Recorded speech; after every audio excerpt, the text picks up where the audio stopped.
It's the same kind of thing with property. Everyone wants three things, but you only ever get two of them. So you want it to be as beautiful as possible, like as what you actually want visually.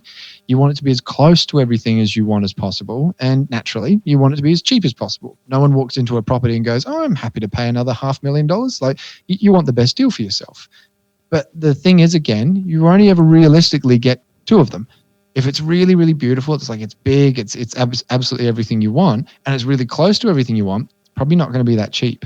Or if it's really, really cheap and it's really close to everything you want, well, maybe it's going to be a bit of a renovator, or it's going to be a little bit smaller. So you're kind of using these tools, again, just to open yourself up and to be a little bit more honest about what's really, really important to you. Welcome to the Get Invested podcast, where we share great conversations with experts from all walks of life to uncover their secret know-how and where they invest their time, their skills and their money, and the benefits that this has created. You see, the truth is that everyone invests.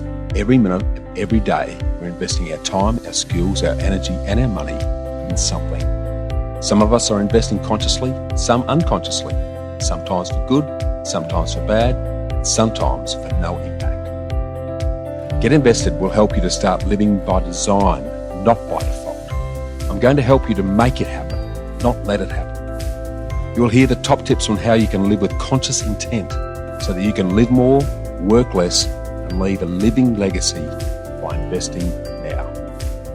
Listen to the show to discover the top tips on how to get started, make the most of your investment journey, and ultimately to be living your dream, not someone else's.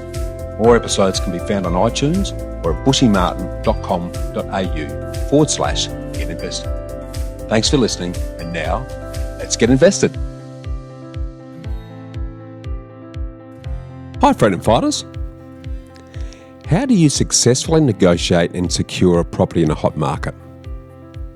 And what should and shouldn't you be doing in a rapidly growing property seller's market? And how can you best position yourself to take advantage of rapidly rising market conditions? And here's a funny question. What's your favourite pizza? And what has that got to do with property and investment, you might ask? Well, there's no doubt that Australian residential property is enjoying rare boom time conditions at the moment, with strong rises in property values in over 94% of regions across the country in recent months, according to recent CoreLogic figures. Now, this is really great for property owners and sellers, but understandably, it's proving very challenging for property buyers. In recent months, our know-how property finance business has seen a sharp increase in interest from property investors. But given the limited supply of properties compared to the massive growing demand, finding good quality properties and then being able to outsmart the competing hordes to actually get the property, many of whom are prepared to pay way beyond expectations, is proving to be slow, painstaking, and very frustrating hard work. So how can you position yourself to ensure that your offer is more appealing to the selling agent and the property seller than everyone else? Well, in previous episodes of Get Invested, we've discussed this with a range of buyers agents to glean their property buying tips. And I can't reinforce more strongly the need for you to engage a specialist buyer's agent in the current climate, as they are much more likely to find the right property for you, and more importantly, be able to negotiate in a way that ensures that you're successful in securing your property. But today, we're going to tackle this from a different angle, from the selling agent's perspective, because to secure a property, you ultimately need to ensure that your offer looks better to the real estate agent handling the property, as they're the gatekeeper to the seller. And they have a vested interest in making sure that the property vendor or the property owner selling the property is getting the best result from a price, time frame, ease, and a surety perspective. It's about making sure that the selling agent believes that your offer is the best, so that he or she is presenting it that way to the property owner. So how do you achieve that? How do you avoid the mistakes many property buyers make when dealing with a sales agent? How do you avoid the trips that are getting numb lips here. How do you avoid the tricks that a selling agent uses to lull you into a false sense of security and reveal information that can be used against you in the negotiations? To answer all of this and more, and to hear it directly from the horse's mouth, so to speak, today we do a deep dive with a leading sales agent who's happy to pull back the curtain and reveal all of the magic tricks that selling agents use to optimise the results for property sellers, and often at your expense. Today's special guest, Todd Sloan, is a leading and award-winning sales agent with Tim's Real Estate in good old Adelaide, South Australia, and like me, he's also host of a popular podcast, the Pizza and Property Podcast. And he's also author of his newly published book, Australia's Home Buying Guide, How to Buy a Property Faster for Less. Now, this is a very timely how-to guide that will equip you with all the best tips and tricks to secure your next property. Now, his book, Australia's Home Buying Guide, makes the process of buying your home simple, breaking it down into manageable and understandable steps. The book helps you to work your way through the property buying process with confidence and feel comfortable with each action that you take as you get closer to owning your property. Throughout the book, Todd shares the most common pitfalls and traps you should watch out for when you're at the heart and at the start of your property search.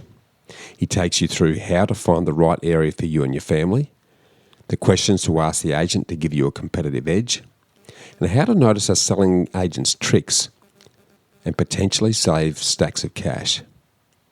And he provides helpful tips on how to avoid some everyday costly situations that he sees buyers fall into way too often. Todd covers these critical topics in a simple and straightforward way, designed to give you a strong feeling of confidence when it comes to making an offer on your property. One of Todd's main goals is to break down a lot of the negative stereotypes that people may have about negotiating property deals and making an offer to a selling agent. So to whet your appetite for today's great chat and to inspire you to grab a copy of his book, let me share with you some relevant extracts in relation to making offers and negotiating on a property that you're keen to buy. When Todd deals with home buyers, he usually discovers that they fit into one of two categories. They're either too nervous about negotiating and just accept any terms that the agent gives without question, or they have a very brutish and arrogant approach, trying to push and assert dominance, thinking, I must be tough to get a good deal. In reality, once you go through the steps outlined in his book, you should feel confident about what you're buying and how much it's worth. When you have a real understanding of the situation, the negotiation will generally become a much easier process, where both parties express their wants and concerns and work towards a mutual agreement that benefits everyone involved. Todd feels there's a misconception that business negotiations have to be confrontational and aggressive, which couldn't be further from the truth. A former boss of Todd's always used to say, you'll catch a lot more bees with honey than you will with vinegar. Once you've found a home that you think ticks all of your needs, and as many of your wants as possible, you'll need to know the questions to ask the selling agent to confirm this and to set up your offer. And as a buyer in Australia, it's important to remember that the real estate agent is paid by and works for the vendor, which is a fancy word for the seller of the home. Every selling agent in Australia has what's known as a fiduciary duty to act in the best interests of their vendor at all times.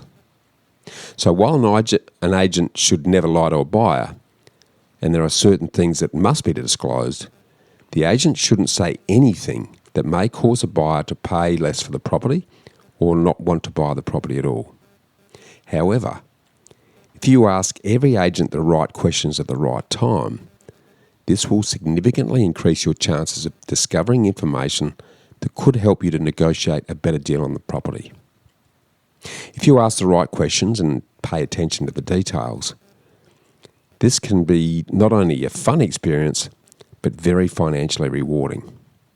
When you chat with the agent, the first questions to ask are those that help you determine whether the property actually meets all of your needs. Many of these questions should be answered by the photos in the listing description. However, Todd feels it's always best to ask about any of your needs that don't appear to be met. You might be surprised that a property you previously thought was about to go on the no good pile suddenly becomes an option worth considering. And sometimes it can come down to asking the simple questions that put you ahead of all of the other buyers out there. What else should you ask? Well, here's a list of questions that will give you a massive jump on a lot of buyers when it comes to sorting the right stuff from the fluff.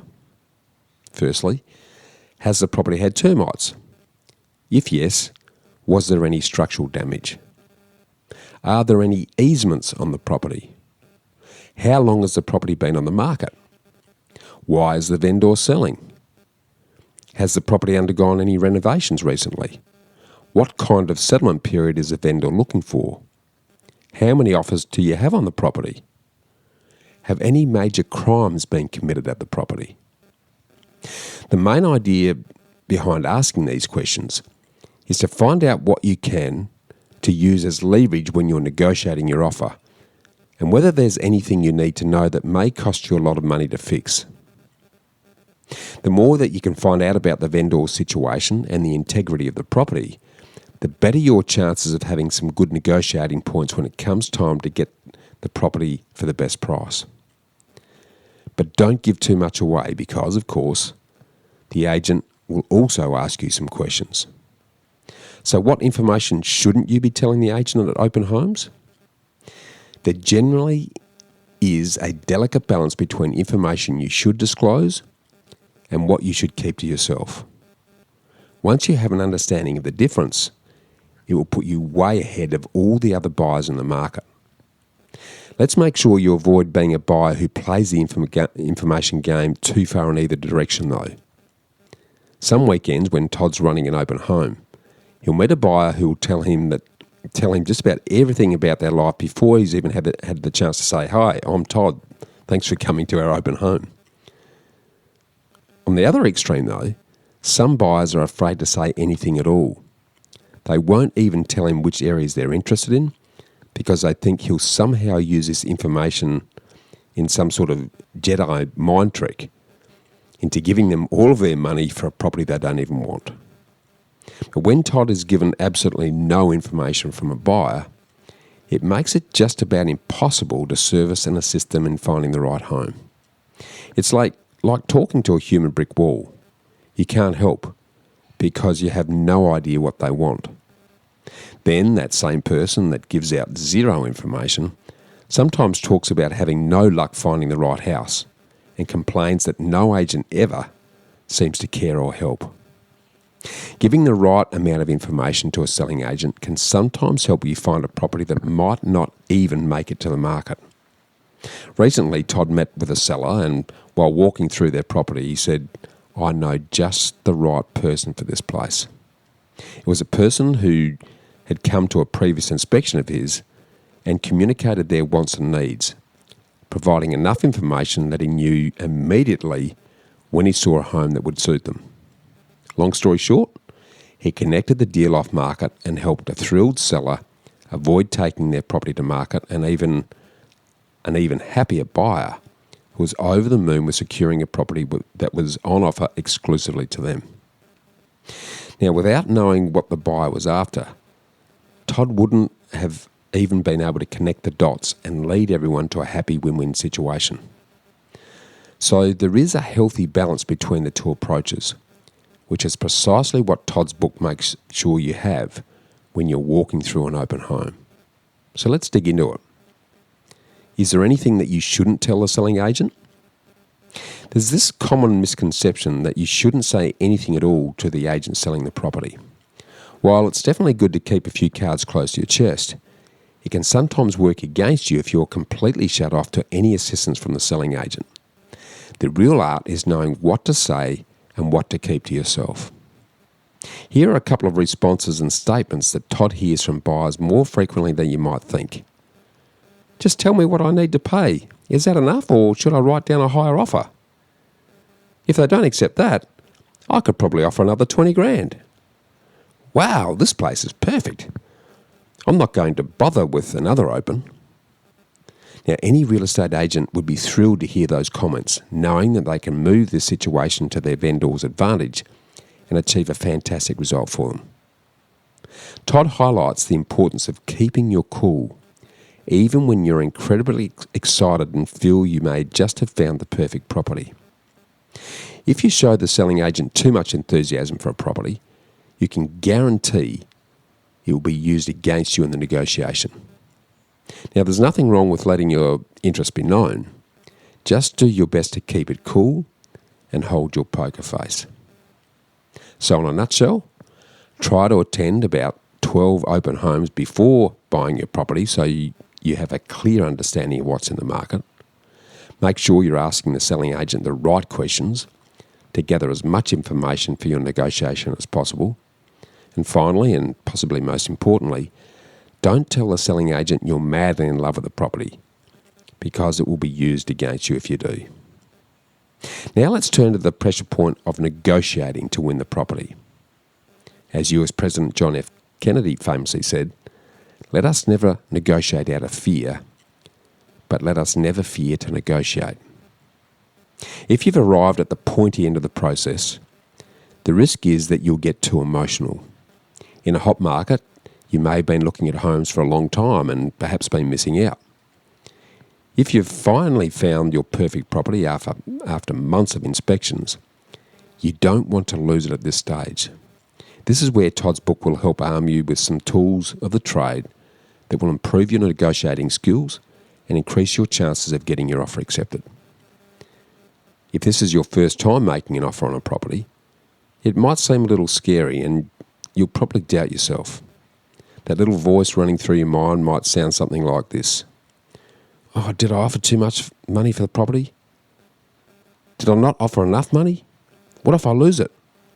Maybe I should offer to shorten the settlement. If this sounds familiar, the following extract will help improve your confidence. Todd's book helps you to sidestep as much self-doubt as possible. He walks you through 2 key points to achieve this. Firstly, how to avoid the main negotiating traps set by agents. Understand what information you should keep yourself and what you can give up without weakening your offer. Secondly, how to present your offer to give it the highest chance of acceptance. This is more to do with understanding the vendor's situation than just putting in writing what you think might be the best price. So strap yourself in. We're about to share a couple of secrets from inside the real estate industry that could save you thousands of dollars. As a selling agent, Todd speaks with between 300 and 500 people each and every week. About 20% are sellers and industry contacts, while the other 80% are people on the hunt for property. These buyers come from all different backgrounds and experience levels. Some are first-time buyers tiptoeing around with uncertainty. Others are overconfident downsizers who feel because they've lived in the house for the last 40 years, they must be a pro at buying property. Unless they're seasoned buyers or professional buyers agents, there's a general pattern Todd sees a lot of buyers fall into once that they've actually found their perfect home. And they usually do one of 2 things. They either go lowball or they offer too much. So let's look at these problems one by one. Let's start with rookie mistake number 1, going lowball. Let's say you make an extremely low offer on the property, trying to grab a bargain because your cousin Barry is a property pro and he told you the home is way overpriced and you'd be a fool to offer what the vendor was asking. You then refuse to budge on your offer because cousin Barry told you to stick to your guns and show the agent who's boss. Now in this situation, you'll most likely miss out on the property because you wanted to pick it up for a bargain instead of finding a win-win price that both you and the vendor are happy to agree to. Let's then say you repeat this process on several homes that are perfect for you, continuously missing out. After experiencing the same negative result several times over, you become very disenchanted with the whole buying process. Now, Todd can almost always tell when someone's at this point, because there's a very distinctive look on their face that says, "Oh, please just make this stop." Because what was once a fun and exciting home hunting adventure has now become a chore, just like putting out the garbage or washing up the dishes. Then, after your frustration peaks at your absolute limit, you put in an offer at or over the top of the price range just to secure the next property that ticks the boxes so you can end the nightmare. Now, many disappointments are bound to get you down eventually, which is all the more reason to offer like a pro when you find your perfect home. An educated buyer understands value when they see it and knows how to increase their chances of securing it. While there's nothing wrong with grabbing a bargain, it's best not to make a lowball offer at the expense of missing out on your perfect home for a price you would have been happy to pay. In all honesty, the real truth of grabbing a great bargain in real estate is having another 5, 10 or 20 other properties that you can happily offer on while having a care factor of 0 if your offer falls through. However, this is unusually unrealistic, particularly in a seller's market, when interest rates are low and there's a lot of demand and competition. If you do have other choices, you can really negotiate tough and play hardball, but there's always a chance another buyer will show up and simply snap up the property for a fair price right from under your nose.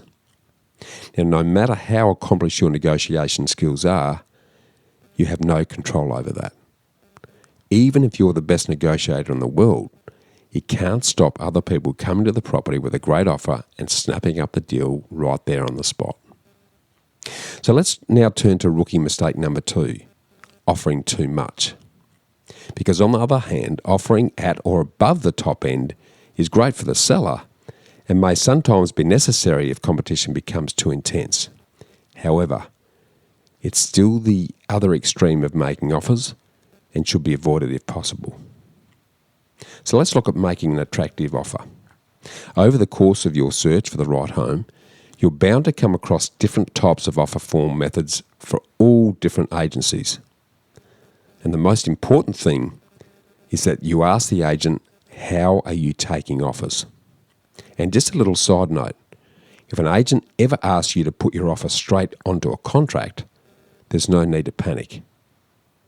Todd has had to do this with plenty of buyers in the past.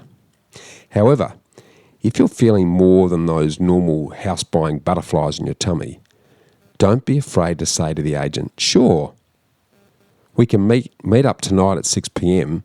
and put our offer on a contract. I just need you to send me a copy so I can get my solicitor and conveyancer to have a quick glance over it." This way, you're not cutting yourself out of a potential opportunity if everything is okay, but you're still getting the legal reassurance you need from someone in your team to make sure you're comfortable.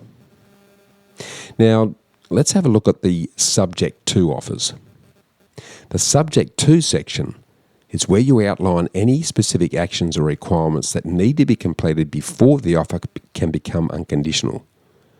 Common examples include subject to a building and or pest inspection, subject to finance, and subject to the sale of another home. Now, inherently, the more subject tos you include in your offer, the more risk and uncertainty you're asking the vendor to hold before committing to the deal. Keeping your offer clean and straightforward can sometimes save you thousands of dollars because it makes your offer, even if slightly lower than other offers with more conditions, more attractive to both the agent and the seller. So make sure you're only including the necessary requirements. If you think about it from the seller's point of view, who wants to hold on to another person's problems if they can walk away at any time and cause you considerable problems of your own? Put simply, subject tos are actions that stand in the way of a purchaser's full commitment, so use them sparingly. But as a side note, if you're borrowing money from a bank to purchase a property, given the continued uncertainty and constantly changing bank policies, I always suggest you make your offer subject to finance. If you make an offer without this protection, you may be very sadly disappointed when your bank policy changes after your offer's been accepted and you can no longer get a loan. Let's now turn to the real negotiation stage. Now, the process of negotiating with a real estate agent can be a little scary, especially if you're not very outgoing or you're doing it for the first time. So you need to play it cool, ask the right things, and deflect the loaded questions from the agent so you can get your home for the best price. Now, in this regard, Todd's goal with his book is to make sure you have a good understanding of the questions to ask and how to strengthen your offer while negotiating, along with the questions the selling agent may ask you as potential traps. Giving you this basic understanding will undoubtedly increase your chances of getting the right property for the right price. Now, the way Todd does this in the book is by breaking down a series of questions the selling agent may ask you and the safe ways to respond, as well as listing some of the ways you want to make sure that you don't respond. So step one is to know when the negotiation starts. Now, a lot of the time, the first part of getting a great price is knowing that the negotiation has already started from the second you start talking to the agent. It doesn't start when you make your first offer. Well, at least not if you want a good deal when you're buying a property. Now, a good negotiator will have most of the information they need before the offer is even made. So you'll need to learn the art of extracting information and protecting your vulnerabilities. And Todd likes to think of negotiation as a game of tennis. Every question that is asked can either be hit back with a skillful response or it can be missed. The other player can't return the shot, and Todd gets the information he needs to strengthen his side of the negotiation. Now, whether you realise it or not, this is precisely what's happening when you're talking with a good sales agent. They're continually trying to get as much information as possible and cause you to miss the shot. So let's start with the questions the agent will ask. Unfortunately, there's no 100% foolproof way to win a negotiation. But by using the following suggested scripts to hit the metaphorical ball back over the net, you'll significantly increase your chances of securing the property for a much better price. Let's take a look at 3 seemingly simple questions an agent may ask you. 1. If this offer is not accepted, just so I know, what would your next offer be? Secondly, if I list a property the same size but newer, would you be happy to pay more for it? And number 3, what is it that makes you want to live around here? Now, these 3 questions, if answered correctly, could save you an incredible amount of time and money. So let's break them down. Agent's question number 1. If this offer is not accepted, just so I know, what would your next offer be? Now, agents will typically use this question to see if they can get the price higher quickly. Sometimes it's just these 16 words that can be the difference between an extra $10,000, $20,000 or even $50,000 for the vendor. Now, a bad response to this question is something like this. Oh, I'm not sure. I guess I could go up another 20 grand, but that's it. Now, as soon as you say this, you've just paid another $20,000. Todd is always blown away by how many people push their offer up by sometimes tens of thousands of dollars in a matter of seconds by simply giving the answer to that question. A better pro response is along these lines. Yeah, good question. I'm not really sure at this stage. Why don't you just let me know what the vendor says first and we can take it from there? Now, responding like this keeps you in control and makes you come across as calm and confident. You're not giving away any additional information, but you're also not shooting yourself in the foot and saying that that's your best offer, which could also potentially cost you the home if another buyer walks in and just offers another $1,000 higher than you. Now let's consider agent question number 2. If I listed a different property that has the same size but newer, would you be happy to pay more for it? Now, this question is usually asked of a buyer who has a friend or family member walking around the home loudly picking out every problem with the property. Now, Todd finds this is really common with first-home buyers who bring mum and dad along with them to the inspection. The parents walk around banging walls, opening every cupboard and drawer, and shaking their heads in disapproval in every room. Now, a bad response to this question is, no, this is the top of our budget. We can't afford a newer home in this area. If a purchaser says this, the agent now knows that pointing out the so-called flaws in the property is just a negotiation tactic, because buying a newer property that's in perfect condition is not an option for that purchaser. So when they put in an offer with a long list of things that need to be fixed, along with heavy price overestimates of how much it's going to cost, the agent then takes this with a grain of salt. A better pro response to this question is, I'm happy to look at some different properties. I like this type of home, but never say never. Now, this response doesn't give away any information and keeps the game open, with you calmly hitting the ball back over the net as cool as a cucumber. Now let's consider agent's question number 3. What is it that makes you want to live around here? Now, everyone's answer is going to be different, and sometimes not too much comes out of this question, but every now and then, a buyer will provide the agent with a piece of negotiation gold. A bad response would be, oh, well, we need to find a house in the street because Mum's just 5 doors down and she needs a lot of help around the home.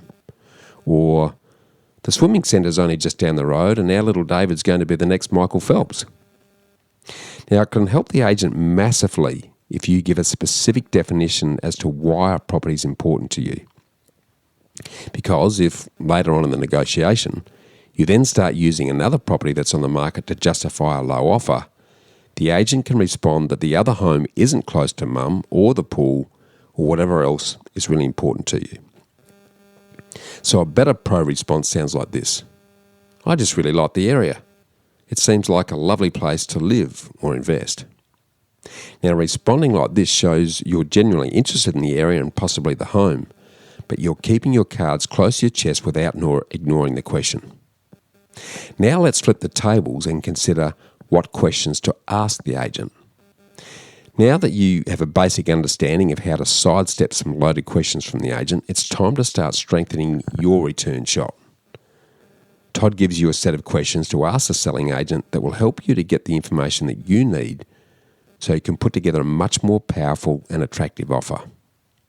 In precisely the same way that you want to protect some of your information when talking to the selling agent, you equally want to gather as much information as possible that will help strengthen your offer. Most of the questions we're going to discuss should be answered by the agent automatically, but just for good measure, we'll throw in a couple of curveballs that will more than likely be deflected quickly. But you never know your luck though. If you don't ask, you don't know. So before we dive in, remember this important point. The selling agent has that fiduciary duty to their client. In simple terms, this means that the agent must act with the vendor's best interest at heart at all times, without misleading the purchasers, or directly lying about anything that could financially affect the new owner of the property. Now, this is a very thin line that must be walked by the selling agent, and it's probably best explained with a quick example. Let's say Todd's clients are going through a rather nasty divorce, and they need to get out of this situation by selling the property quickly. If a buyer asked Todd why the vendor was selling, he'd be a pretty lousy agent if he said, well, their marriage is broken up and they just need to get out quick. He may as well put up a sign on the front door that says, discount house, come in and grab yourself a bargain. And knowing this, a good agent will say something along the lines of, it's been a cherished family home, but it's time for the vendor to move on to the next chapter of their life. If the agent responds in this manner, it doesn't give the buyer information that's incorrect, but it also doesn't undermine the quality of the sale and the value perception a buyer may have of the property. Now, the reason Todd has explained what an agent can and can't say is because whether you're getting the truth or a carefully scripted and diplomatic response, asking these questions should still point you towards some of the answers that you're looking for, which are the vendor's true selling motivation, their true selling timeframe, the true thoughts on any subject to requirements, and the true price expectation. It's all about getting the information you need from the selling agent to make your offer stand out from the rest without just increasing your offer price. Now, every vendor situation is different, and every property is different.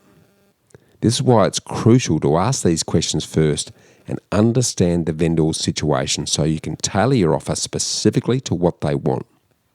In the same way that the selling agent is getting as much information as possible out of you, you're about to be armed with the right questions to start playing the agent at their own game. So let's dive into these questions. Question 1. Why is the vendor selling? Now, this is a straightforward question that may not be answered in full truth by the selling agent. In any case, it's important that you note down the answer.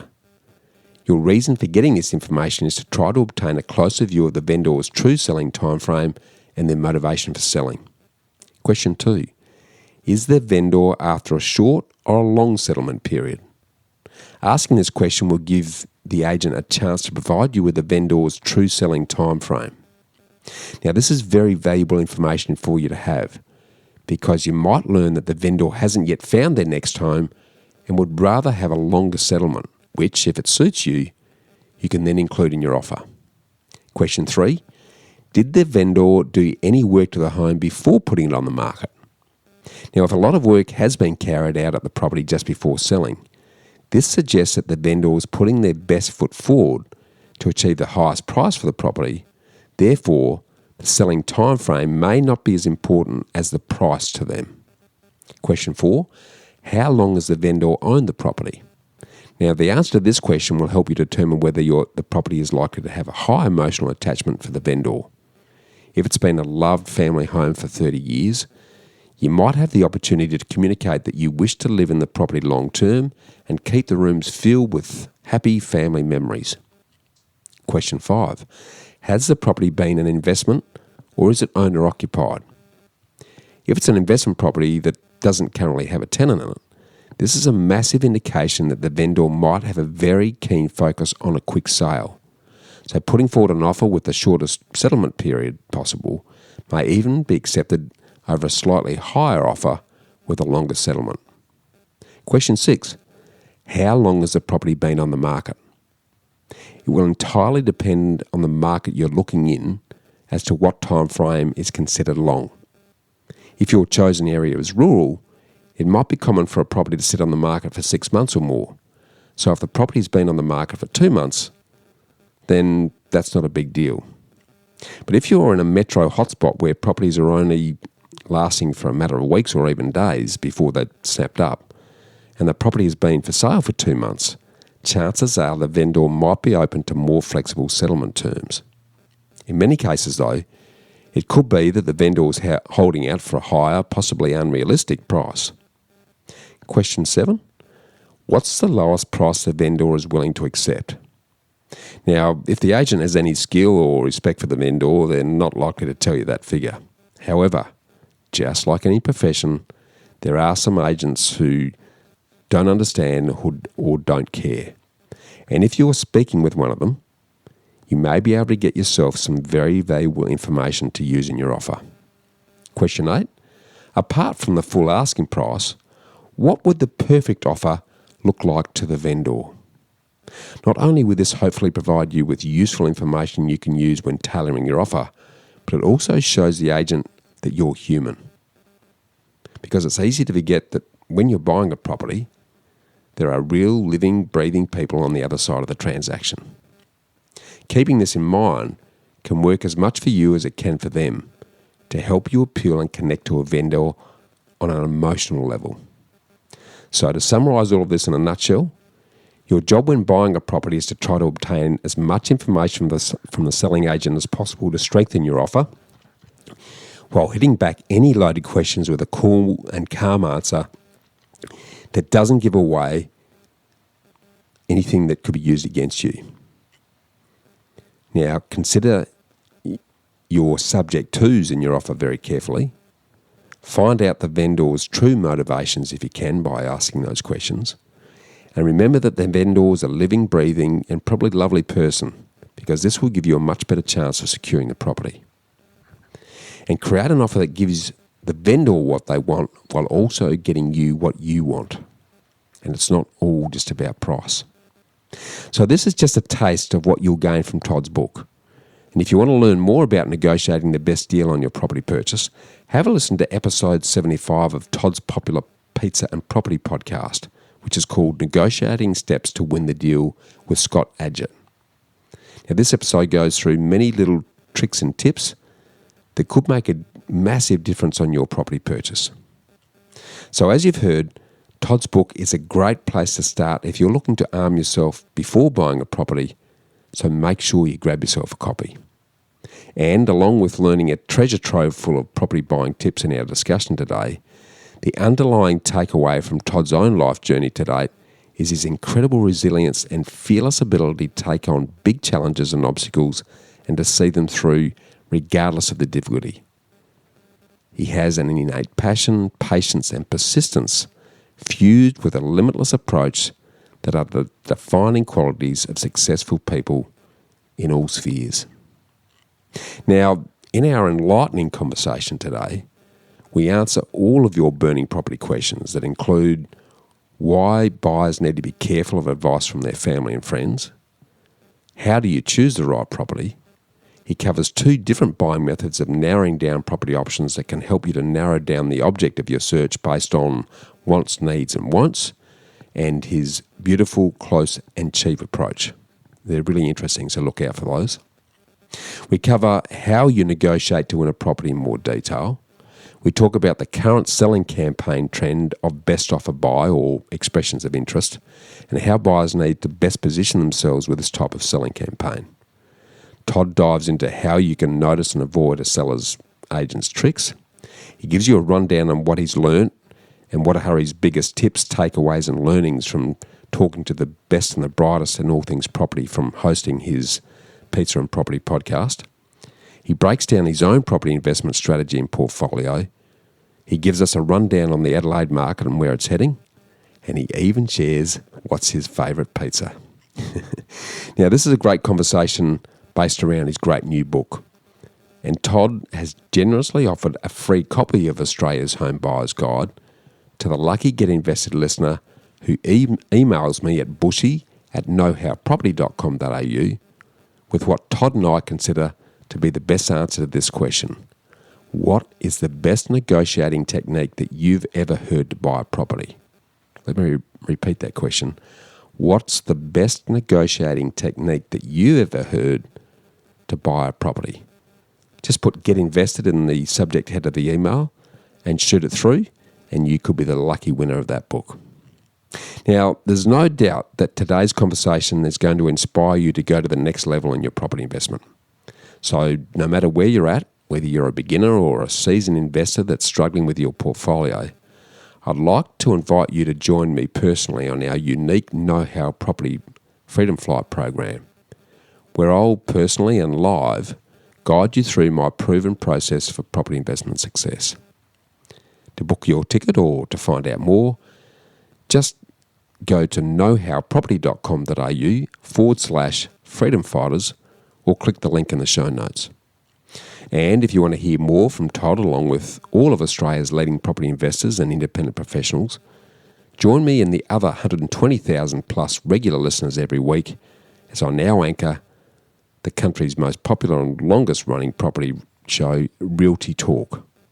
So I look forward to seeing you on channels.realty.com.au/Realty Talk, where we share short and sharp take-home tips and tricks on all things property.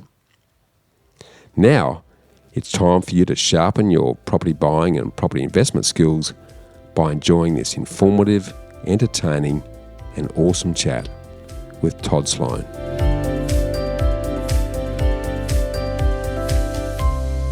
Welcome, Freedom Fighters. Now, as I've been forewarning for over 18 months now, Australian residential property is enjoying very rare boom time conditions, which is great for property owners and sellers, but challenging for property buyers. So what should and shouldn't you be doing in a rapidly growing seller's market? How can you best position yourself to take advantage of rapid rising market conditions? Well, to answer your questions around this today, we're going to enjoy a great chat with a proven property professional who, like yours truly, wears a number of hats. He's an active investor, a selling agent, a podcast host, and now published author. So Todd Sloan is perfectly positioned to answer all of your key property questions. So I'll welcome you to the show and let's get invested, Todd. I like that introduction. Thanks for having me, Bushy. Good to hear, mate. I almost know too much about you now, mate, so which is a good thing, but I'm fortunate there'll probably be those amongst us that don't. So to kick things off, who are you, what do you do, and most importantly, mate, why do you do what you do? Yeah, okay. So like Bushy said, Todd Sloan. I'm from Adelaide, South Australia. I wear a number of hats. So it's kind of a bigger question, but I'm a selling agent. I've been doing that for almost 7 years now, not quite, but coming up to. I've been investing properly since about 2017. Bought my first property when I was like 21, but it was a silly one. I was buying it to impress a girl that was coming over from Melbourne, which is not a very good investment strategy, just FYI. And started a podcast called Pizza and Property.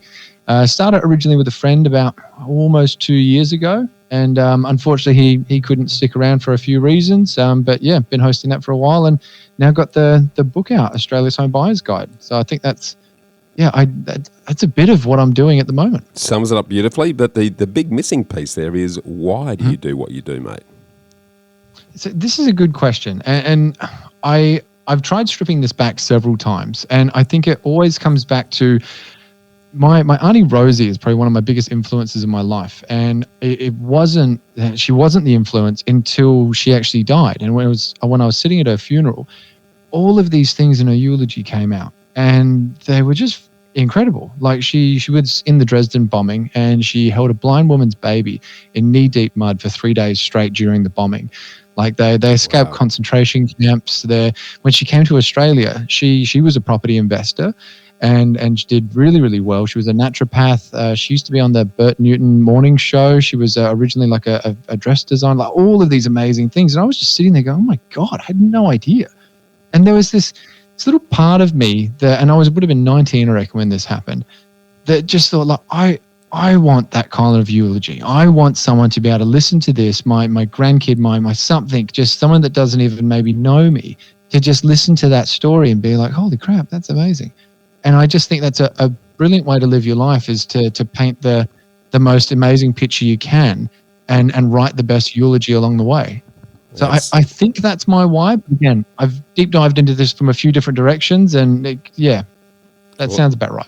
Yeah, I love it. And what a great way to start. Start with the end in mind and work backwards and think about the sort of legacy you want to leave. Yeah. I find that very motivational in that respect. But that's a great segue then to start unwinding your history and walking us through your life to date in terms of what you've invested your time, your energy and your money in from as far back as you'd like to go, Todd, and talk us through the ups and downs, what the learnings are and how that's led you to where you are now. Yeah, sure thing. So if you had met me in high school, I graduated in 2003. I was the next Steven Spielberg in my mind. I always had a video camera in my hand. I was an avid skater, made all these skate videos, and I was putting together a TV show. It was called Street Talk, and talk was spelled Torque. So it was like, and I wasn't even a car person. I'm still not a car person at all. But it was all about 4-6 and rotor cars, because this was, I think, just before Top Gear or around that kind of time, and I found a hole in the market. I was like, yeah, this will really work. This will be cool. Long story short, I went for all these sponsorships to produce the show, and most people just saw a 19-year-old kid with stars in his eyes. I got a lot of in-kind sponsorship, like Mitsubishi gave me their test track for a day, and Australian Driving Institute got behind me. That they were great guys. But yeah, no cash to actually fund it. So I thought, well, bugger this, I'll go to the mines and I'll fund it myself. Let's jump right in there. The two questions that are coming to my head. Why want to get into the film side of things in the first place, and then secondly, why the mines as the vehicle to fund it? So the film, I think I'm dyslexic, so I'm very much a visual person, and I'm a very repetitious person as well. Like, apparently my favorite film as a child was The Sound of Music. My mum would put it on for me in the morning, and then I'd watch it 3 times in a row, like literally 9 hours straight. So I'm probably ADD or autistic or something. I don't know. But the only thing I've been diagnosed with is dyslexia. But I just connect with this kind of stuff. Like, I really, I can lose hours in it. And I loved producing things. It's probably why the podcast is so near and dear to me, because actually creating something and then creating something that can help people as well, put those two things together, I'm all over it. Love it. Yeah, how's jumping into the dyslexia there for a minute, because that quite often that can be career busting for a lot of people, depending on how they respond to that, because it presents its own challenges in the typical school system, of course, which can then leave deep scars beyond that. How's it affected you, and clearly you've overcome it, given what you're doing and how well you're doing it. I'd love you to talk to us about what dyslexia has meant to you on the journey. Well, it was something that I labeled myself with, because as a child, like, we didn't have much money at all. Like, as much as Dad was in the picture, he didn't run off at all, but he was every other weekend Dad. So it was really me, Mum, and my sister growing up. And Mum did the best she could. But she cleaned houses, and I think like the best year, and given it was the 90s, she told me recently that was something like 15 grand for the year that she earned. So wow. we didn't really have too much. I don't want to paint the picture that we're on food stamps or anything, but we certainly weren't balling. But that we got a disability pension for me once I actually got officially diagnosed with dyslexia. And I think just that in itself, that I was on a disability pension, made me always have this negative self-image that I'm disabled. Like the government's giving me money, so there must be something wrong with me. Mm. And it probably wasn't until my early 20s that I really shifted that to like, no, this is a gift. I'm gifted with dyslexia, because there's so many things that I feel that I can do. And I'll sit next to someone, they're like, how the hell do you do that? And it's like, this is just normal. This isn't how it works. Whereas it's like, no, it's not normal. So whilst there's certain parts that are a real struggle for me, like the book, which if we talk about that later, that took like 3.5 years. That was not something that I just did quickly. And that was a real hard time. But I wanted to overcome that, because... What was the penny drop moment where you shifted from I'm disabled to, hold on, I've actually been given a gift here. Can you remember? Can you take us back to what was happening and how you felt at the time? I don't know if it was one moment in particular. I'd love to say that there was this like Thomas Edison light bulb appears above the head kind of thing, but I don't actually think there was. I think maybe it was just a series of events, a little bit more of a Lemony Snicket's, and it was just after a while, that's like, no, wait a second, this is actually a good thing. So. Yeah, I'm not sure on that one, Bushy. Yeah, that's fine. So I guess it's starting to make sense now, that the sort of visual arts, if you like, from the dyslexic perspective, would be much more meaningful to you. And then the leap from there to go, right, well, if this is the craft, this is the pathway, then I'm going to become the Steven Spielberg of the modern age. Talk us through how the mining equation came into that. Why did you jump to mining as the vehicle that you thought was going to best fund your dreams? I think it's because I just grown up with not my family weren't in the mines, but just like family, friends and stuff had been in the mines. And to me, that was the job you got that paid you lots of money, but you didn't have to go to uni and become a doctor or a lawyer or anything. And I think that was just my go-to. And then I just happened to be lucky enough that it was actually my cousin's wife's mum, that was just the friend of a friend of a friend kind of thing, was actually in charge of sorting the resumes for a mining company. And I just sent it in. I'm like, are you looking for anyone? She's like, yeah, absolutely. And I won't say who it was, and I'm also just out of respect for them, but I was such an idiot. I had no idea what I was going in for. It was to become a diamond driller. And I actually said during the interview, what's drilling? And they just looked at me, and I'm like, I couldn't have been more unprepared.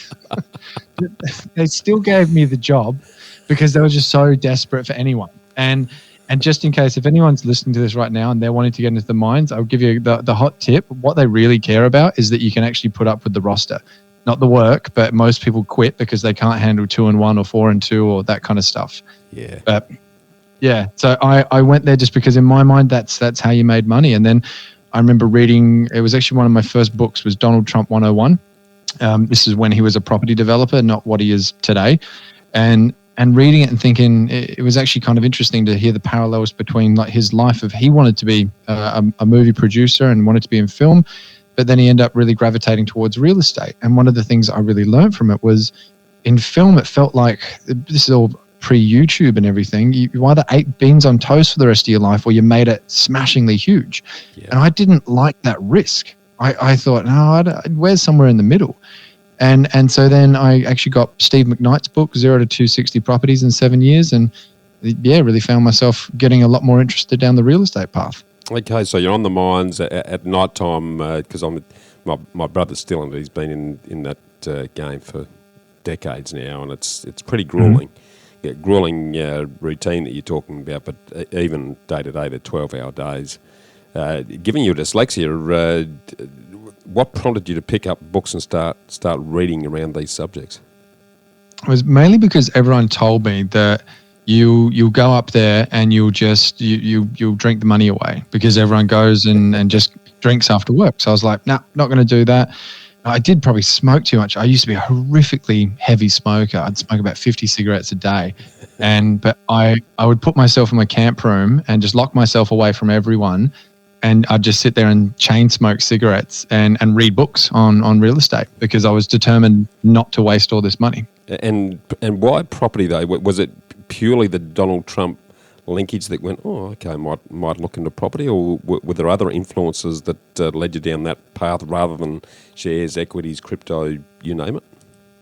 No, that's actually exactly it. I hate to say Donald Trump was the one that got me into property, but it's kind of the truth of it, really. Like, and I did actually start learning a bit more about shares, and I felt like I read Benjamin Graham's The Intelligent Investor, and that really took me a bit to wrap my head around. And I just felt the more I learned about shares, the more I felt I had more questions, where the more I learned about property, the more I was like, yeah, this feels good now. I feel like I was getting an understanding instead of getting more lost in information. Does that make sense? It makes perfect sense. It does make perfect sense. There's no doubt about it. You've summed it up pretty well, actually. Okay, so that obviously stoked the fires. In terms of the property side of the equation then, you've done some reading. You've got inspired by Steve McKnight, and he's certainly written some fantastic books in time. What action came out of that when? As in, like, once I started reading, what did I do? What were the first steps? Yeah. What was your first property purchase then? You mentioned your first one was at 21 earlier. What was it? You told me that the reason was the girlfriend, but put some shape around that for us. So I had always fantasized about living in this building. It's the Oaks Embassy. Okay, so it was, I don't know why, but I just loved it as a kid. We'd walk down the street on North Terrace in Adelaide, and there wasn't very many apartment buildings then. So apartments were like this, oh wow, kind of thing. Where now, knowing what I know about property investing, very different kind of viewpoint on it. But I remember just thinking I was the king of the world, buying that when I was 21 years old, and later finding out that if I was trying to impress this girl coming over from Melbourne, I probably could have just rented the hotel room for the night. I didn't need to actually buy it. But I held it for, 10 years? So I lived in it for 7, rented it out for 3, and I bought it for $281 and sold it for, I think it was $351. So whilst it was good, don't get me wrong, I didn't lose money on it. In that same time, like someone I've had on the podcast was Dale Harvey. He's been a good friend for a long time. Yeah. He bought in 2007 as well, and he bought in Secret Gardens, and within something like 2 years, his property had almost doubled in value. Yeah. Whereas over a 10-year period, mine had gone up, but that was a very a good lesson to learn, but it took a long time to learn that one, unfortunately. Well, we'll come back into the property equation in terms of what you then did later on. But so you're on the mines, you've bought the property. Where's life leading you to at that stage, mate? So I tried a sales job, and again, it was just the girlfriend at the time. Thought it was a little bit, and it truly was a bit hard on her. She moved over from Melbourne, and then I was away for all of these weeks on end. So I thought, let's give this a go. And I wasn't like a passionate miner. It wasn't something that I wanted to do for the rest of my life. So I worked in Telstra outbound sales for a little while, and that was a hard slog, but it gave me some base level knowledge of how sales really worked. So it was good training for that, and And it's really, and this is a thing that I think is a miscommunication with sales and salespeople. When it's done right, it really is service more than sales. And that's one of the big things I really learned from Telstra, that it's got to do with just listening to people and solving their problems. And I enjoyed that. But the money wasn't the greatest. So I ended up going back to the mines, and I went from underground drill rigs to above ground drill rigs, which are a lot bigger. If anyone knows anything about diamond drilling, it's the difference between a car and a semi-trailer, to sort of put that in perspective. Yeah. And I, long story short, ended up having an accident on a drill rig. And yeah, that was the start of everything really changing and everything kind of falling apart and looking pretty horrible at the time, but very glad I've gone through it now. Well, let's dive in there if you don't mind, because it's often the dimmest times that create the biggest changes and the best opportunities. What was the accident and what was the result, and talk to us about where that led you from there. Oh, so it was the stupidest thing as well. Like there's what gets spoken about as what you have to do, and there's what actually happens on the site. And this was, we weren't even on a mine site at this stage. We were like diamond drilling is also known as exploratory drilling. Yeah. So it's one of the second phases of the mining process. Yeah. And basically we were in the middle of nowhere, like sat phones didn't even work where we were. And we needed to, basically just find out if it was worth them putting a mine in. And I ended up doing stuff in a way that, again, this was how it worked on site, but it was stupid. And I don't swear on my podcast, and I'm not really swearing, but it's a little bit out of PG. The nickname of the thing is called the butt plug. Okay, so what I was doing was pulling the butt plug, or sorry, I should have pulled the butt plug into the rod. It was a HQ rod, and I should have lifted that out of the face clamps with the foot clamps, with the butt plug, but I didn't. There's basically what you do is you just give it a big hug and then you pull it out. But a HQ rod is about 3 meters long, and it's, what would that be, 50, 60 kilos, something like that. So I had to bend all the way over to actually pull this thing out. And it's covered in this stuff called CR650, which is essentially just like lubricant, like it's super slippery. Yeah. And as I pulled this thing out of the foot clamps, I just felt this pop in my back, which, I mean, possibly was resulting from lots of the silly things like this, but that was like the moment. And I just remember this incredible pain. And long story short, with that, after I got all of the MRI results, I had 3 bulging discs on my back and 2 facet joints out of place between my T6 and T11. Wow. Did you get run off at that time, or did you, because it's really interesting that you mentioned this, because my younger brother did exactly what you did, and he ended up on his back for 4 years, couldn't move, couldn't do a thing.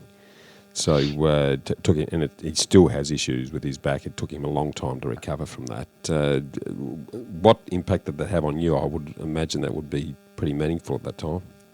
Yeah, massive. Like I wasn't on my back. I walked like I couldn't walk properly. I walked with this huge limp for 4 years. I was constantly in pain, and I kind of jokingly and affectionately refer to them now as my professional alcoholic years, because I, for some reason, thought it was a silly idea to take pain medication because I'd get addicted to that. So I'll just stay drunk all the time. So I just used to drink vodka like it was water to just try and help with the pain. But then that also probably really put me into the depression that I fell into as well. So it was not a very good time for 4 years until I met Dr. Chris Brown, and she was the first one that didn't give up. Everyone else was just like, oh, it's thoracic, it's not lumbar. Good luck with this, and this is what your life looks like. And it's like, oh, okay, cool, thanks. But she was like, no, actually we can do this, this, and this. And I won't go into all the specifics about it, but yeah, it worked. And we ended up probably about after 6 weeks or so of intense physio and some cortisone injections, I ended up walking properly again. It was, miracle. That would have been revelational at the time, I would imagine. I literally broke down crying. I can still remember I was in front of the courthouse, because when I lived in town, I lived on Russell Street in the city, just across from the Central Markets. And I was walking along, and I just remembered the pain. And I was like, wait a second, let's just try this. And I just tried to walk normally. And it was just this overwhelming feeling of emotion. And I'm calling my sister, and she's like, oh, what is it? I'm like sobbing like a child. Even now, actually recalling this, as much as I'm telling this with a bit of a smile on my face, I can feel the emotion coming back up. I'm actually really glad we're not recording video right now, Bushy, but it was a moment. Yeah.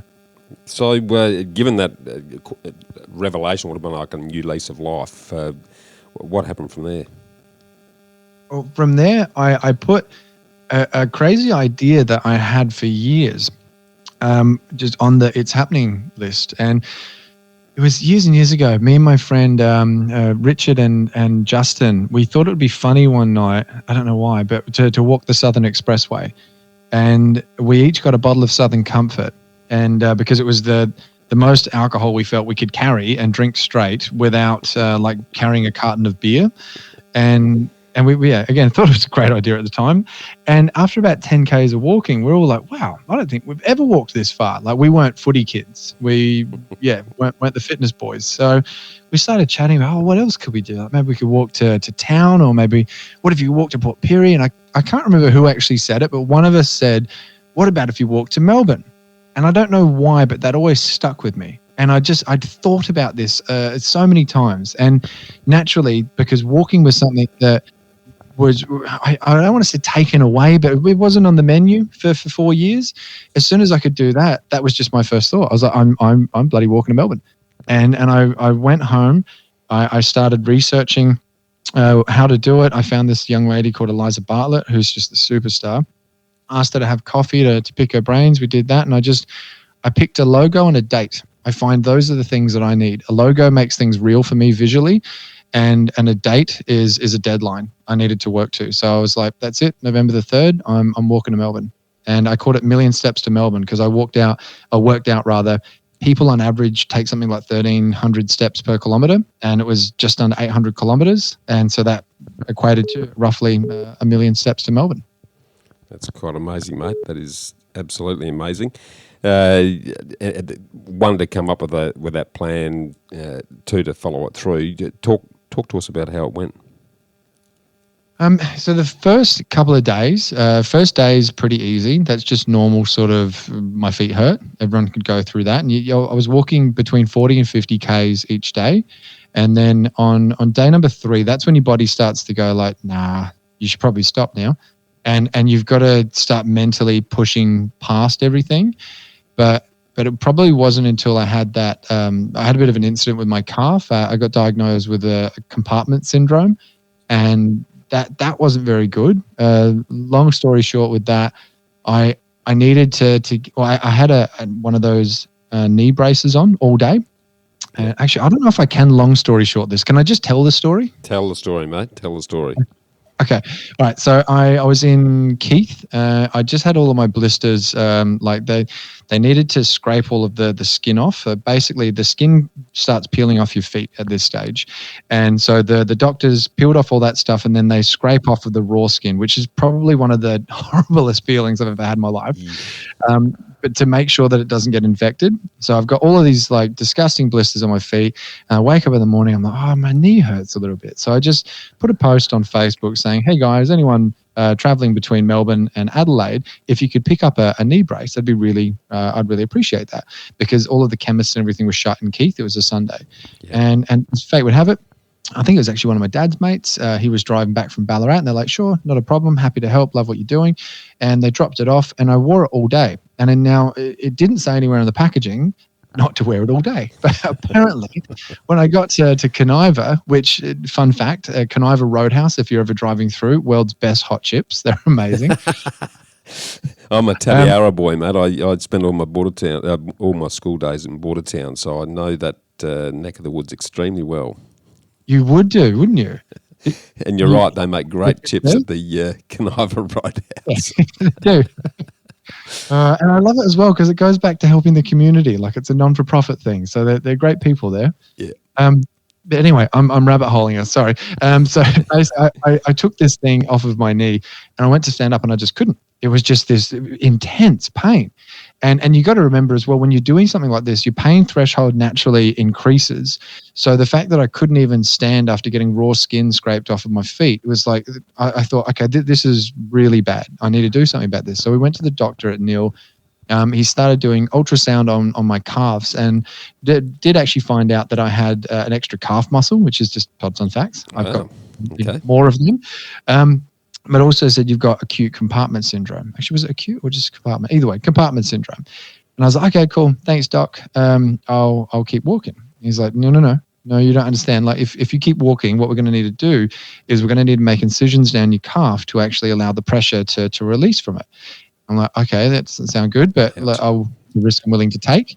He's like, okay, well, if you somehow push past the pain of that, we're potentially going to need to take your foot.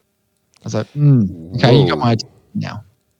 Yeah, it became real for me at that point. Like I've grown used to having two of these things. So I started sort of like spitballing all of these ideas. And I was like, okay, well, what if I hopped? What if I crawled? What if I rode a bike with one leg? What if I did blah, blah, blah, blah? And he's like, look, I can see that you're going to do this. I can't recommend any of these. My professional medical opinion is you do not. However, I can see you're going to. So if you're going to do any of these bad ideas, go get a bike, pedal it with one leg for a day. And he's like, that way it'll rest. And so it's exactly what we did. We went down to, I think it was Horsham. Yep. And bought a bike, pedaled it with one leg for a day, then half a day the next day, and then I was walking fine again. Good grief. And then finished their journey to Melbourne. Yes, yeah, got there, and that was my only thing that I was so annoyed at because the steps didn't count for it. So technically, I think it was 978,000 steps to Melbourne, and I remember that I was like, because of the bike, it didn't, the stepometer didn't pick them up. Good grief, mate. I mean, it takes a lot of fortitude without the injuries to be able to do something like that. Most people would have given up at the point when you have those knee issues or the compartment syndrome issues. What is it that continues to drive you to say, well, no, if I said I was going to do it, I'm going to do it, and then to push through the pain? Is that just something that's always been in you, or where does that sort of resilience come from? I think that was a turning point for me in particular, because before then I was always known as Todd the ideas guy that didn't really follow through with stuff.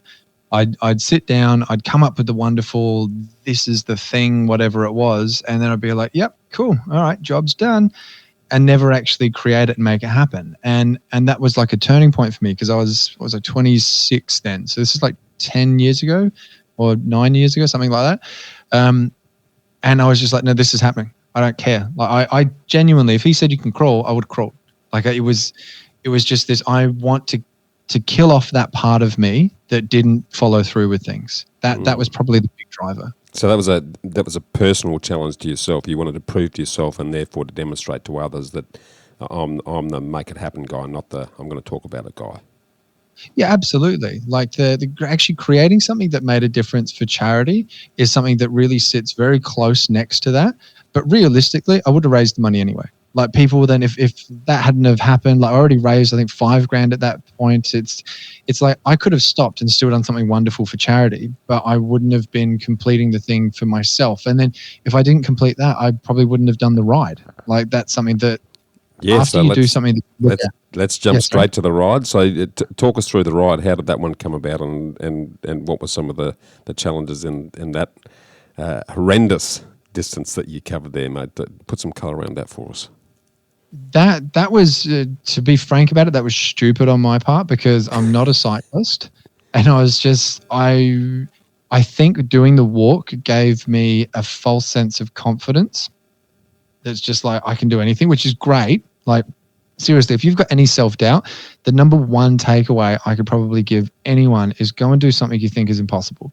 And a lot of the time it's not impossible. You just got to chunk it down to these little steps. Like take the ride, for instance, right? So that's 3,040 kilometers from Darwin to Adelaide, right? But when you start actually breaking that down over 14 days, it's 200, and I think it was 210 kilometers a day, something like that. Like that sounds like a lot, right? Yeah. But when you actually think about that, you think, okay, well, could you ride a bike? An actual cyclist will ride an average pace of like 35, 45 kilometers an hour. They're pretty damn good at what they do. So a normal person, you're pretty comfortable riding at like 20, 25 Ks an hour. So if you can ride at 25 Ks an hour, do you think you could do that for 2 hours? And most people with like a basic level of fitness would go, yeah, I think I could do that. So, okay, well, is it crazy then to say, do you think you could ride for 2 hours, have a break for a little bit, and then maybe ride again for 2 hours? No, that's not crazy. Okay, cool. Well, then you've just done 100 kilometers. Do you think maybe you could copy and paste and do that once more? Yeah, I guess maybe I could. And it's like now all of a sudden we're just doing these, just ride for 2 hours. And if you can just do that, I think I worked it out, it's like 67 times or whatever, you ride a bike from Darwin to Adelaide. And it just gives you this different viewpoint on things, because when you can break them down into their simplest steps, it's like, it's not impossible. But for me, unfortunately, I think it probably gave me a bit of an ego with things of like, I can do anything. And no, the things that I underestimated were the fact that I got not quite carpal tunnel in my hands, but my legs, my body, my everything just wasn't used to doing that kind of endurance, because I did it in 14 days, where most people take 6 weeks to do the Darwin to Adelaide ride. And yeah, after a while, my body did start like shutting down. I lost, I think it was over 10 kilos in 2 weeks. Yeah, I had lots of physical problems from that one. But yet you keep going. There's the power of your mind there, mate, is clearly quite substantial to bust through the sort of pain thresholds that most people would go, nah, I'm done, I'm out, I'm not continuing. Again, does it come back to that proving to yourself and eliminating the self-doubt that continues to push you through those challenging times? Yeah, well, I think it's also, this is why the back injury was such a good thing, because if I hadn't have gone through that pain, and anyone that's listening to this that's had a proper back injury, you know exactly what I'm talking about. And actually just any kind of chronic pain. I just can't empathize with something else because I haven't been through it. I've been through the back. But I think it gives you a different pain threshold. And after a while, there's that motivational speaker, the American dude, Eric someone or other. And he's like, you can go through the pain of quitting, or you can go through the pain you're going through right now, like to complete it. I'm very much butchering his quote, by the way, but basically what he's saying is like, it's going to hurt now for a little while, or you can quit and it's going to hurt forever. And that sticks with you when you're doing something like that. Like if I had have walked away from that ride, that would have just eaten something inside me for the rest of my life. Yeah, exactly. Yeah, but you're smart enough to actually keep that in the front of your mind when you're doing that. Most people wouldn't. They would cave and then carry the regret. So it takes a certain form of resilience to be able to push through that. Really interesting, mate. So around that time, what else are you doing? Where is that now leading you to? So the ride or the walk, I then started in sales, like in real estate. After that, I remember when I was interviewing sales and real estate. Yeah, that's a potentially big shift from what you've been doing. What enticed you into that avenue? Well, I couldn't go back to diamond drilling. Like I wasn't allowed to, and even if I could, it wasn't my passion anyway. So I needed to find another career path, and it was actually my dad, and he was like, "Why don't you get into real estate sales?" And my honest response was, because like I don't want to. Sales agents are numpties. I'd had some real negative experiences with sales agents, as I'm sure some people probably have. Yeah. And his response was, "Well, why don't you just not be a numpty? Just go and do it, and do it in a way that you would like to be treated." And I thought, yeah, all right, fair enough. May as well give it a go. I got nothing else to lose, and I love people. I love property. Like let's try it. So I went out, spoke with a few agencies, and I couldn't work out why none of them wanted to talk about my passion for property. All they wanted to talk about was the walk. And I figured out probably a year after, it's like, oh, okay, it's because of the persistence. It's because property sales has such a high turnover rate, because everyone thinks it's just bags of money being thrown at you and sipping lattes. But it's such relentless work of chasing, putting back together, spinning so many plates at the same time, which they could see that correlation between what I needed to do to Melbourne, or to walk to Melbourne, and how that could potentially copy and paste over into real estate sales. So yeah. Yeah, it's spot on. And I guess that it also tracks back to your early days on the skateboard, because my brother was a much better skater than I ever was, but you a skater? Oh no, I had a bit of a very, very rough crack at it in my very young days, mate, and I didn't get very far because I wasn't very good at it. But what Okay. I did understand at the time was that just, again, it's a persistence activity. You just got to keep at it, and you get up off the ground when you fall down, and you just keep going. It's like learning to walk. You just never say no. You just keep doing it until you get good at it. Well, that was my experience. I'm not sure how that relates to you, but are there some parallels there that came out of your skating days that might then tie back into ultimately getting into the resilience that you need in real estate? Potentially. I mean, and you've just kind of created a little memory there, or not created, but made me think of one. Because I do remember I used to get picked on all the time at school. Like I was definitely not the cool kid growing up. And I remember figuring it out once. I think I was in year 9. I was like, I'm just going to shut up and just listen to everyone. And I just paid attention. So I would have been like 13 years old. And I figured out that the popular kids, every single one of them was good at something. I thought, well, if I can just get really good at something, then maybe I'll stop being picked on. Maybe I won't be beaten up, and maybe I'll become one of the cool kids. And I thought, all right, well, I love skating. Let's just dedicate everything to that. And every single morning I would skate. Every single day after school I would skate. And I got my job at KFC. Like I said, before, I was just constantly on that skateboard. And I was no good to start with. And it's similar with real estate. I wasn't terrible at the sales side, but I was terrible at listing because I didn't know how to sell myself without being arrogant, which it's a very fine art, actually doing that properly. And yeah, I think maybe I could correlate those two together with the whole, it was persistence, because I realized that if I could actually do this properly, I could solve a problem, which as a kid was I wanted to stop being picked on. And as an adult, it was I wanted to really have a career that I loved, that I felt I could go to work and I could wake up on Monday and be like, yeah, let's do this, instead of, oh my God, it's starting again. Yeah, I love it. Well, let's now dive into your own personal property investment journey to some degree in and around that, because I know you've done a lot of work personally in that area.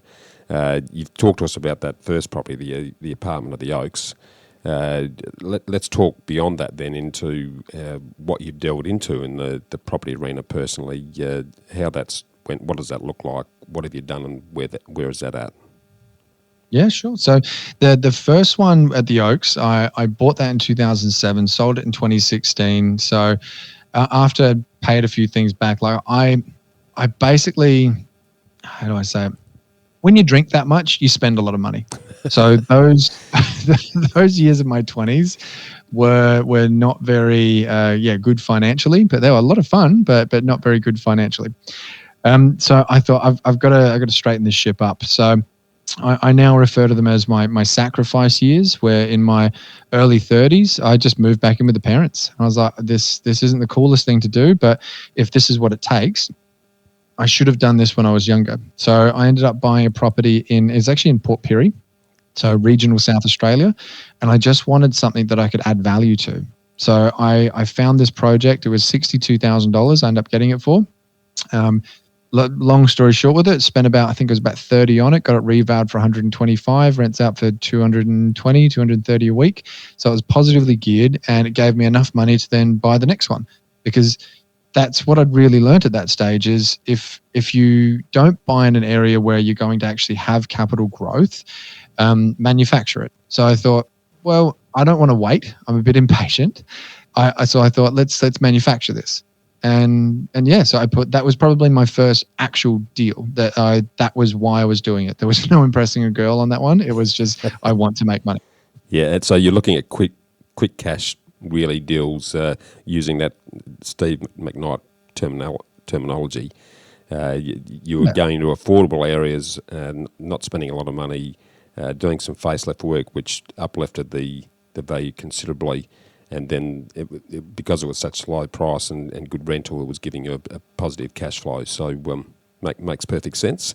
The first one's Port Pirie. What else have you done? Have you still got that one in Port Pirie? Yeah, so I've kept all of them. And that one, the biggest reason as well is I just wasn't earning very much money, because that was like first year of sales. I think I was on minimum wage.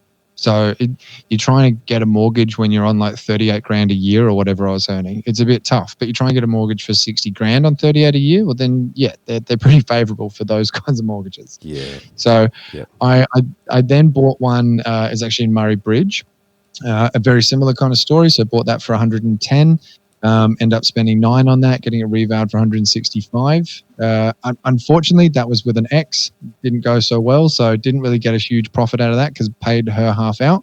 Yeah. A great girl and everything, just wasn't meant to be, wasn't the right thing. And because we worked on it together, I was happy to go, here you go, here's your other half. Yeah.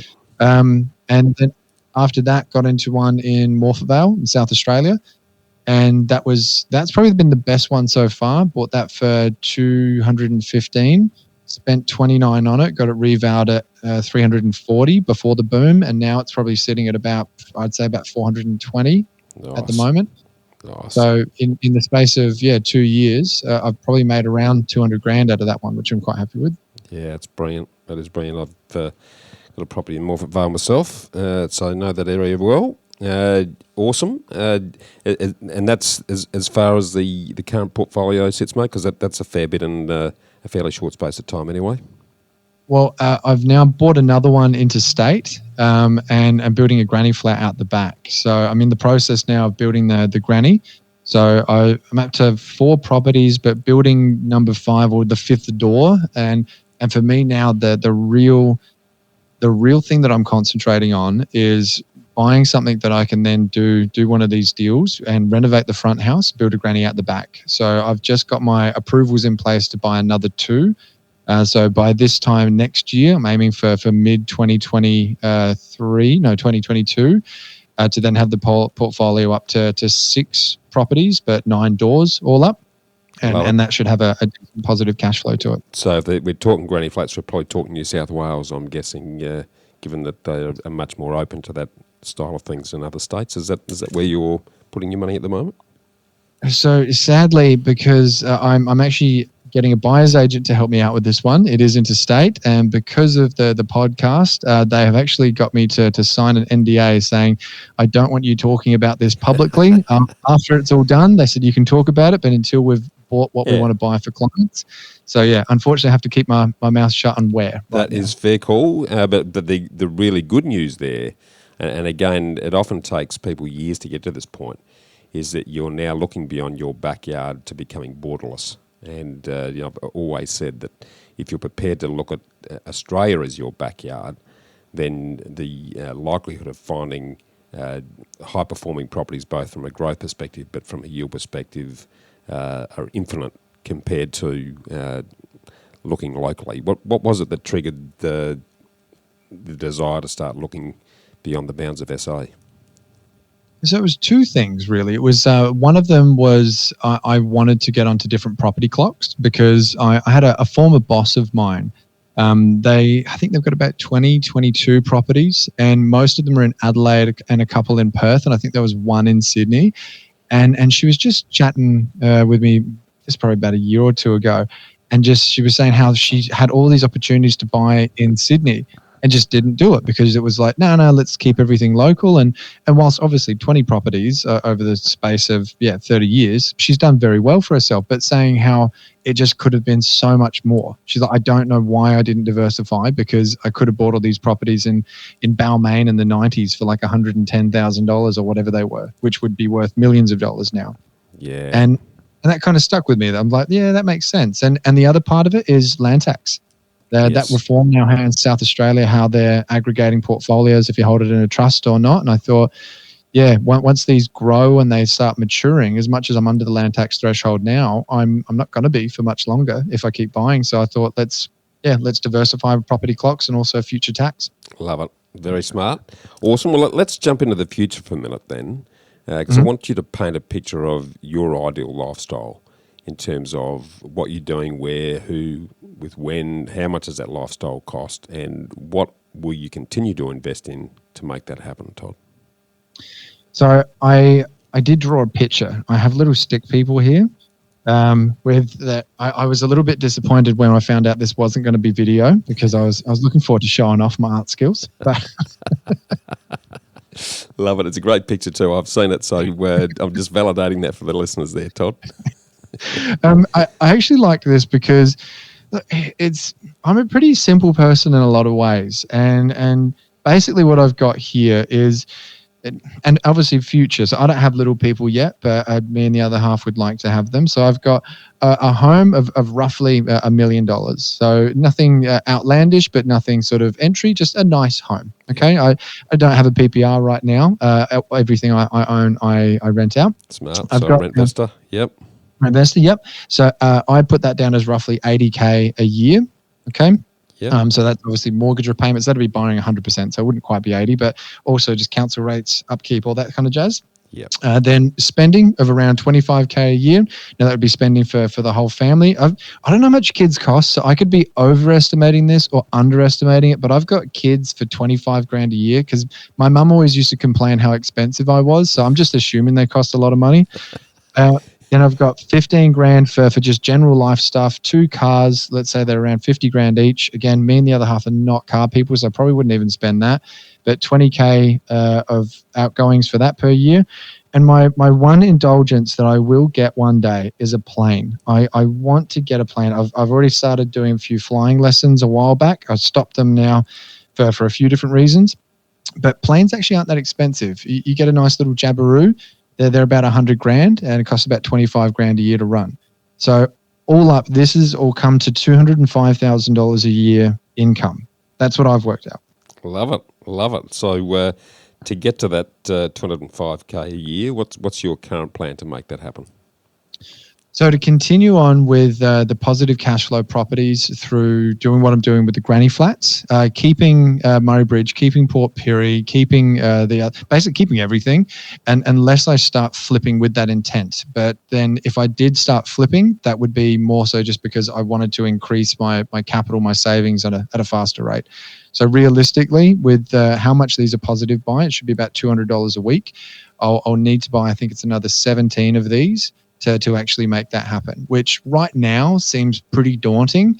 But I mean, if I'm getting another 2 over the next 12 months, then it's kind of like that snowball effect. Then buying 3 a year doesn't seem that crazy, and then buying 4 or 5 a year doesn't seem that crazy. And yeah, just kind of leveraging off that, but making sure that I always renovate that front house as well to add that capital growth to keep going to the next one. Yeah, love it. In really simple terms, let's round it down to 200K a year.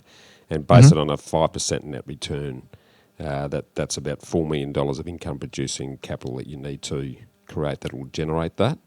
And it doesn't all need to come from the rental from the property either. Right? I think sometimes there's a bit of a fallacy that you need to live off the rent. But if property is essentially about growth and giving you the nest egg, then at the time when you're looking to free up that equity and convert it from growth into cash flow, then you can put into other simple vehicles that are going to give you that tax-effective income stream long term. So you're well and truly on the right pathway there, mate. There's no doubt about it.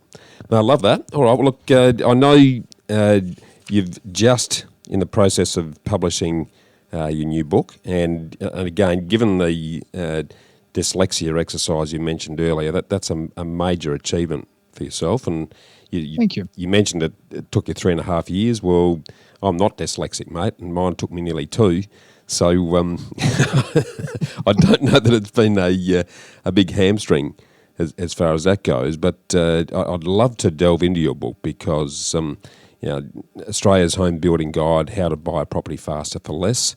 It's a very timely addition to the repertoire. Particularly given its focus around assisting buyers, and let's face it, at the moment, and will continue to be for a while, we're definitely in a seller's market. So share with us what are the key messages of the book as you see it? Yeah, well, I mean, so it's Australia's Home Buyer's Guide or Buying Guide. Realistically, this is about outlining a lot of the steps that I feel I'm constantly talking with people about on the phone. And it's really about making sure that people understand the process, because I think that's a lot of the time it's misunderstood, and giving people tips on actually understanding what they want. Because one thing that really stood out to me was the amount of homes that not just myself, but other people in the office as well, like my colleagues, had resold for people like a year later, 2 years later, and which, like, for us, they're great. We get to sell the house again. That's fantastic. But for the punter that's just bought it, that's a horrible situation, because you've just spent anywhere between like 10 and 30 grand on stamp duty a lot of the times. Then you got to pay sales costs again. So there goes another 10 to 20 grand. Like, it's a huge exercise. So I really wanted to create something that was going to bring more clarity to the picture for people going like, what do I really want in a home? Instead of buying something and then 12 months later going, this doesn't work for us, we need to move. So, sorry, you go. Yeah, no, and it's spot on. And I'd love to jump straight in there, because there's a great section in the book on how to choose the right property, and you've given a couple of really good approaches to that. Do you want to summarise those for us now? The wants, needs and won'ts, and the beautiful, close and cheap. I thought they were really good, simple ways of getting some clarity around that.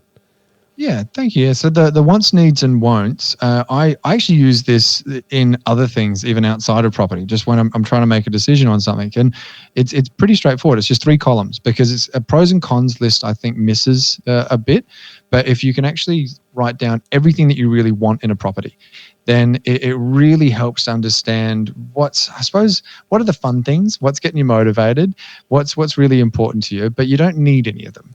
Like, you might want a pool, but no one really needs a pool. So you want to then make sure that you're getting the next column, which is your needs. What are the things you actually need? Like, do you have a mum that needs constant attention? You need to actually be 5 minutes away from her, or do you need? And I meant like medical attention, not like she's needy or anything, but like.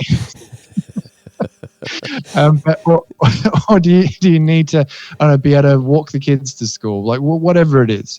And then won'ts. Now, won'ts is probably the most important one, because whenever we sell a property for someone, a lot of the time it's because it's like, oh, well, we actually found out this, or this is something that now the commute to work is just way too much for us.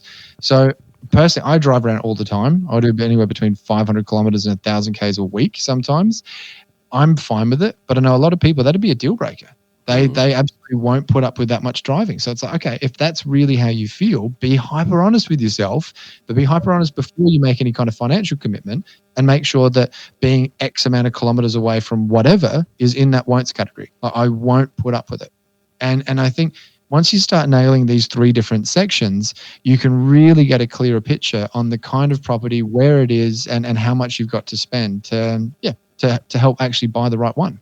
Yeah, it's a great framework. Walk us into then the beautiful, close and cheap. I thought that was a great way to put some perspective around it as well. The beautiful, close and cheap one, that's come about, and I think I say it in the book as well. Again, I really did drink a lot. It was having drinks with a friend of mine in Rundle Street, and this is years and years ago, and he was a very successful businessman at the time, and now like does very well in his field. He's in IT, and just trying to get some kind of business tips from him. And I remember him saying, Todd, there's 3 things everyone wants in business, but you only ever get 2 of them. They want it to be good, they want it to be fast, and they want it to be cheap. But if it's good and it's fast, it's not going to be cheap. If it's cheap and it's good, it's not going to be like so on and so forth. And it took me a while. I don't know why, but that always stuck with me. And I thought it's the same kind of thing with property. Everyone wants 3 things, but you only ever get 2 of them. You want it to be as beautiful as possible, like as what you actually want visually. You want it to be as close to everything as you want as possible. And naturally, you want it to be as cheap as possible. No one walks into a property and goes, oh, I'm happy to pay another $500,000. Like, you want the best deal for yourself. But the thing is, again, you only ever realistically get 2 of them. If it's really, really beautiful, it's like it's big, it's absolutely everything you want, and it's really close to everything you want, it's probably not going to be that cheap. Or if it's really, really cheap and it's really close to everything you want, well, maybe it's going to be a bit of a renovator, or it's going to be a little bit smaller. So you're kind of using these tools, again, just to open yourself up and to be a little bit more honest about what's really, really important to you. And yeah, I find it's pretty helpful. Yeah, very helpful. And that good, fast and cheap exercise that you used before, I still use that. I had someone mention that to me many, many moons ago, and I still use it today. It's such a good way of putting things in perspective. So that's brilliant. Another thing I liked in the book is that you sort of give a really good rundown on what information you shouldn't be telling the selling agent at open homes. Can you sort of whet our appetite a bit with some detail around that? Yeah, sure. Look, it's something that there's a real balance there, because I find, I think I say this in the book, about if you say absolutely nothing, that doesn't work for you, because there might be a home that we've got coming up off market that could be perfect for you.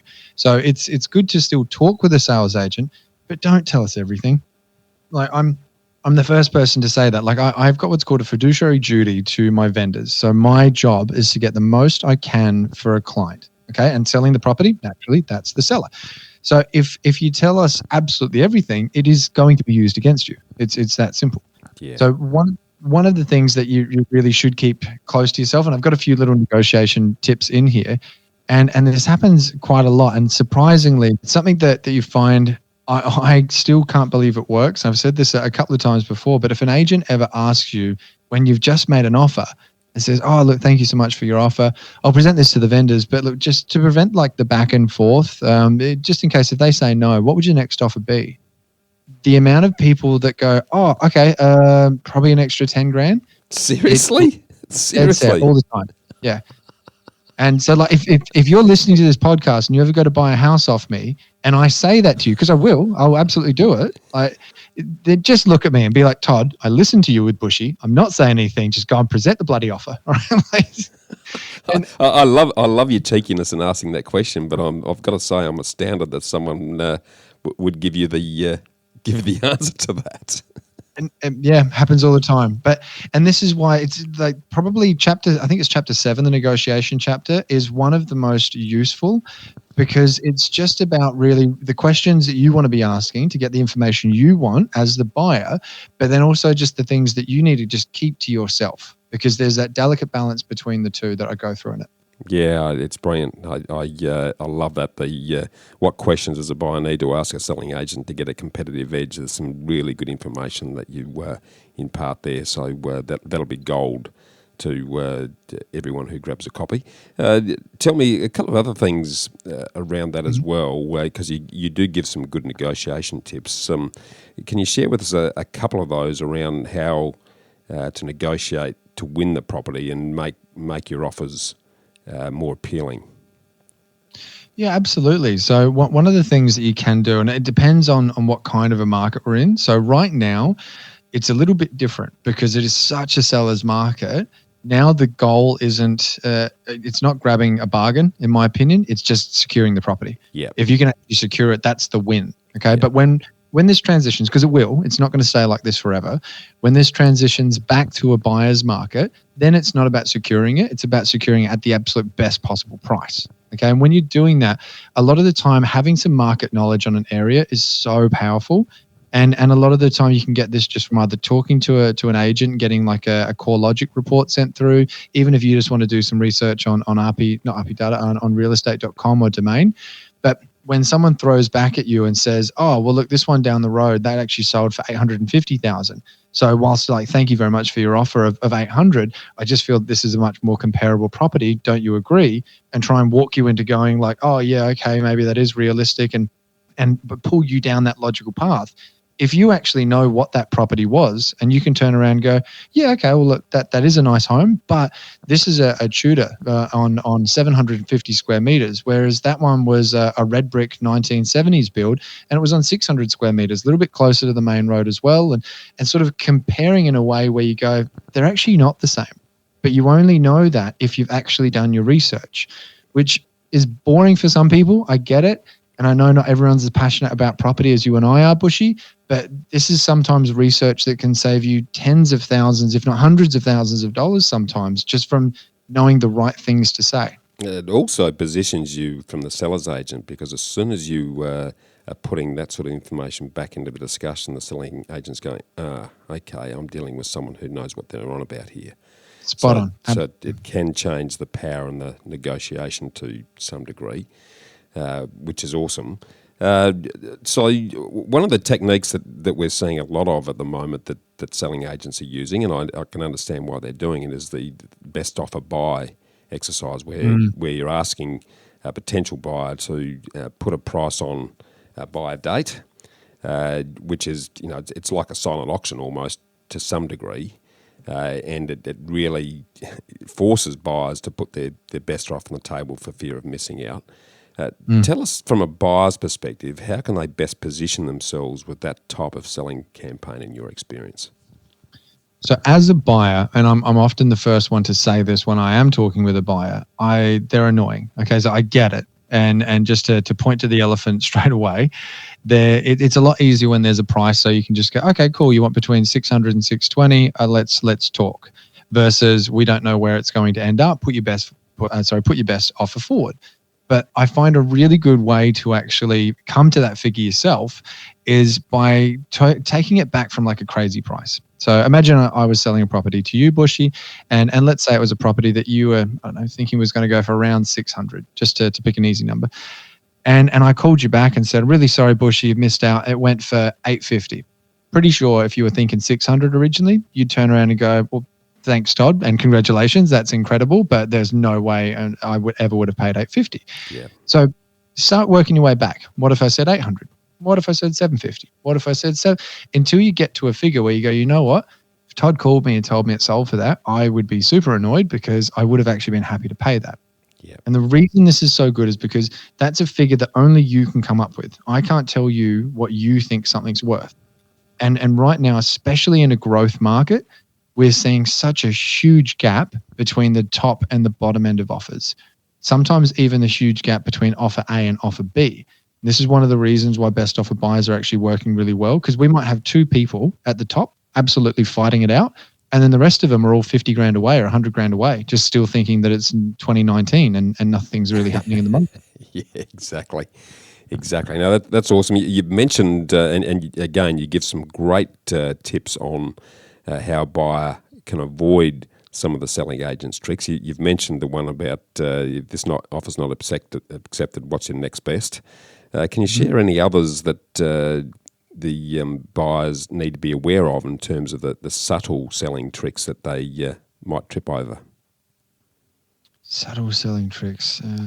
So, and coming from an agent, you've mentioned that question around, well, what would your next offer be? Which I've got to say, I'm astounded that people give the answer. Are there any other approaches that selling agents use to try and elicit information from the buyer without them realising that they're digging themselves in deep? Yeah, well, it's about me really just having general conversation. So if I'm talking with someone and saying like, oh, so like, why do you really like this property? And they're like, oh, okay, because little Timmy, he's going to be the next Michael Phelps, and this is 2 minutes away from the swimming centre. And it's like, okay, cool. And you remember that as an agent.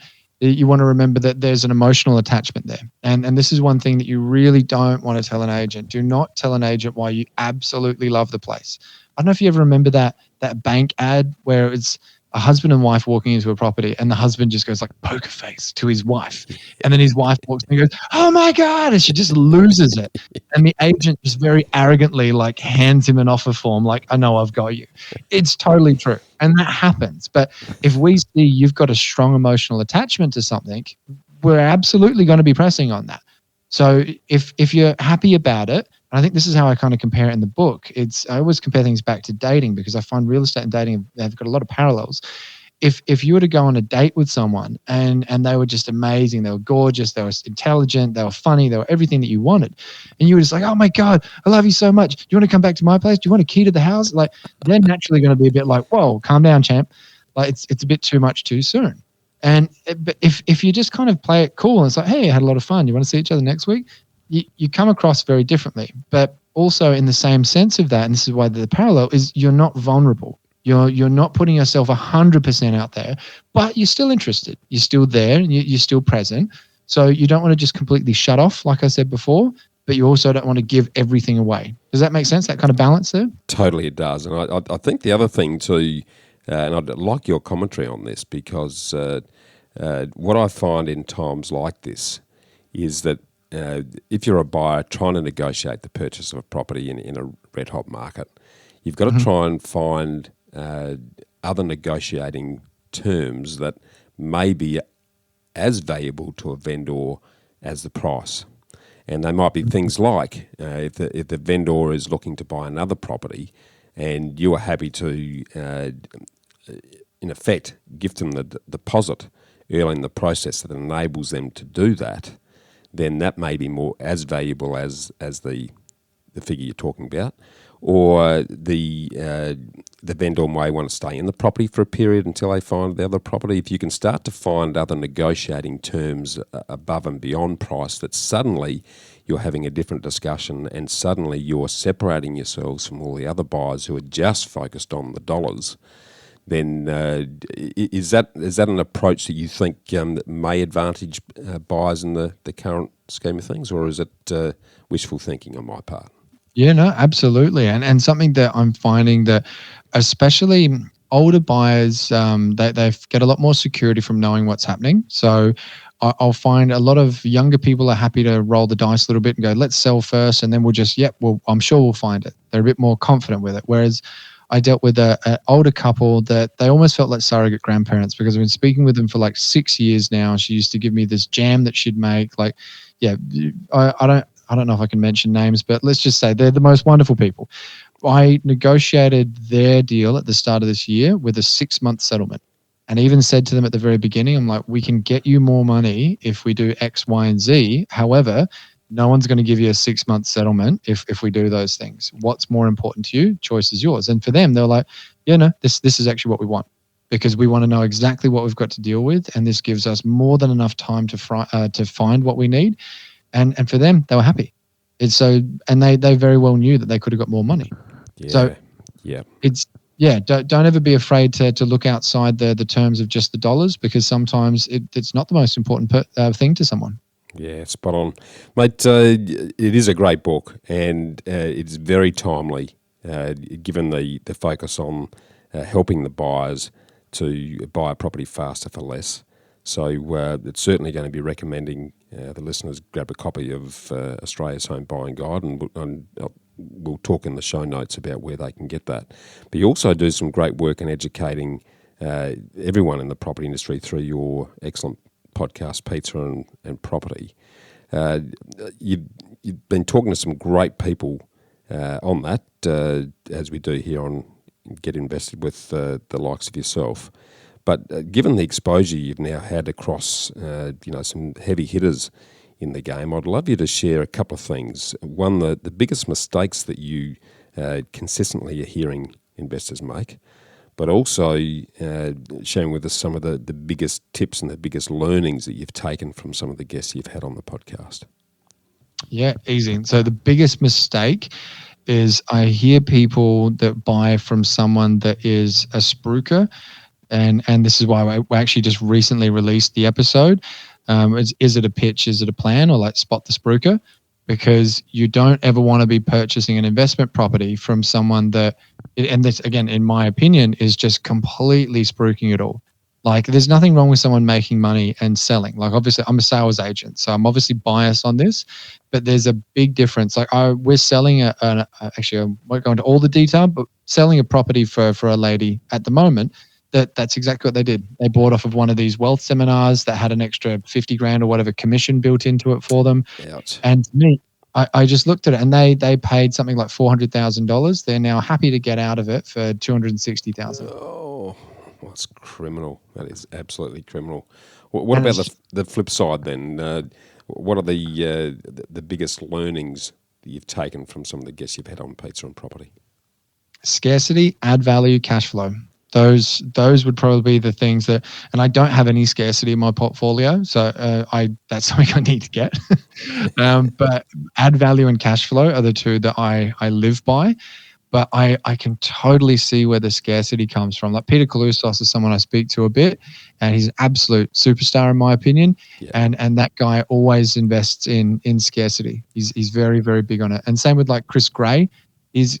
I remember speaking with him a little while ago, and apartments were getting absolutely beaten. And he's like, yeah, apartments probably should, but that's why I don't invest in just any old apartment. There's a lot more to it than just what you see on face value. Totally agree. And Peter Kalousos is definitely worth listening to. I've had him on Get Invested a couple of times because of the great nuggets of gold that he shares. Okay, well, some really good stuff there, given the current times we're in. And speaking of the current times we're in this sort of stop-start mini lockdown exercise post-COVID.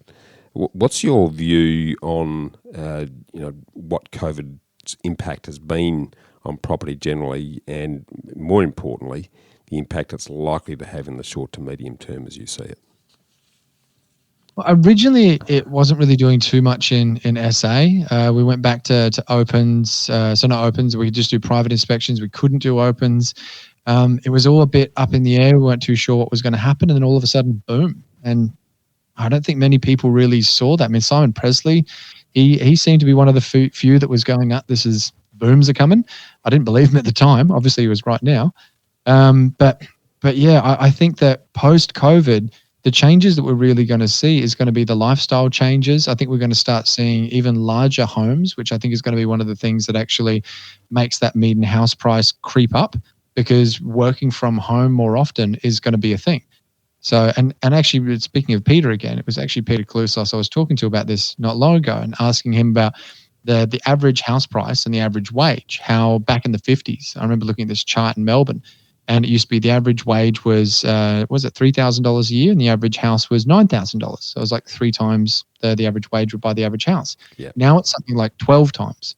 And he's like, yeah, fair enough. It's not 100% relative, but he said the thing that you got to take into consideration, which everyone forgets, is that average house back then was more than likely a 90 to 110 square meter, 3-bedroom, 1 bathroom. He's like, that's not the average house now. That's the granny flat that's out the back of the house, just about. Like the average house now is 4 bedrooms, 2 bathrooms, a cinema room, 2 garage. And he's like, you're talking about chalk and cheese. And I thought that was actually a really valid point, which I think now is we're going to see more of that now because of COVID as well. No question. And I think that the good news for property investors is when you have a shake-up like this, and I'm a bit of a history buff, because I always believe that there's a lot to be learned from history. And I think it was Mark Twain that said that history rhymes. It mightn't be exactly the same, but it definitely rhymes. And if you look back at the Spanish flu's impact on Australia back in the just after the First World War, there was a massive move to regionalisation, which is exactly what's happening now. And it's turning on its head the old principle that you've got to be as close as you can to the CBD. I think with the technology improvements now, and as long as the infrastructure is there, that the shift to space and safety that comes from getting a little bit further away from the city is actually coming of age. And there's been some debate around whether that's a permanent shift or just a temporary exercise. I think with the technology enablement and the ability to work from anywhere and work from home now, we are going to see a significant shift, and that's going to be great for property. What's your view on that? Yeah, one of the things that makes me think it's going to stick around is the difference in transport. Like, I was watching Twister at the drive-in. You remember that movie Twister with Helen Hunt? Yeah, I do, yeah. I went to the drive-in with the other half the other day, and we're watching that, and we're watching these massive sweeping shots of like shoom, just flying with a helicopter. And I commented to B and just said, that would have been such an expensive shot then, because you had to rent a helicopter, you had to get a cameraman with a rig and hanging out the helicopter and all this kind of stuff. I said, now I could chuck my drone in the air that cost me $700 and get that in 4 seconds. Yeah. It's just completely different. And again, my mind runs away with things. And this is something that I've been thinking of for a while is, back in the day, going from Adelaide to Elizabeth would have been a day trip in a horse and buggy like 80 years ago. Yep. Now it takes you 30 minutes. And it's like, okay, well, if drone technology is moving that fast, if the way that we're transporting things, like Elon Musk, in my opinion, is going to be the Thomas Edison of our generation. If he actually does what he's doing with Hyperloop, if all of a sudden we can have skyways and we can actually fly to work, something that's maybe 150 Ks away, but now we can do it in 20 minutes, 30 minutes. Everything becomes smaller. Everything that's far away is all of a sudden closer. And so I'm looking at this and thinking, I'm not a tech buff, but surely our transport tech is evolving, and it's only a matter of time until that happens.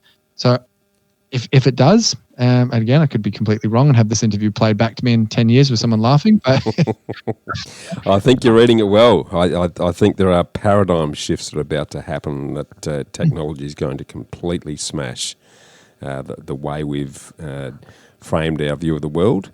And that's exciting. I think change brings opportunity. And I love times like COVID, and I'm certainly one of those alongside Simon Presley who said last year that watch this space, property's about to go gangbusters. Because I've looked at what's happened in the past, every time we've had a similar sort of jolt, property always proves to be very resilient, and it's certainly proved to be the case this time round. So, mate, that's been absolutely awesome. Some really good food for thought there. I'd love to shift now into what I like to refer to as the ambush round, which are just the quick questions that every podcast likes to delve into. And the first of those, mate, is what's your favourite quote and why? Favorite quote? Actually, you know what? It's probably the one in the book by Anais Nin. Let me get this. It's, we don't see the world how it is, we see the world how we are. I just want to make sure I'm not butchering that. No, that's spot on. That's spot on. Is that it? Because I've just read it in your book, and you've covered. Why is that your favourite? Because I think it's so true. Like it's really about that inner verse of who you are as a person. Like I very much believe in the laws of attraction. Like I truly wish I was like a deeply religious person, and I believe faith is a gift that I'm just yet to receive. And I love the idea of just having that positivity and that knowing what's going on. And I don't think I'll ever get that from religion, but I think what I will get that from is from constant positive reinforcement just in myself and what I want to do in my life. And I think that shapes the way that you see everything.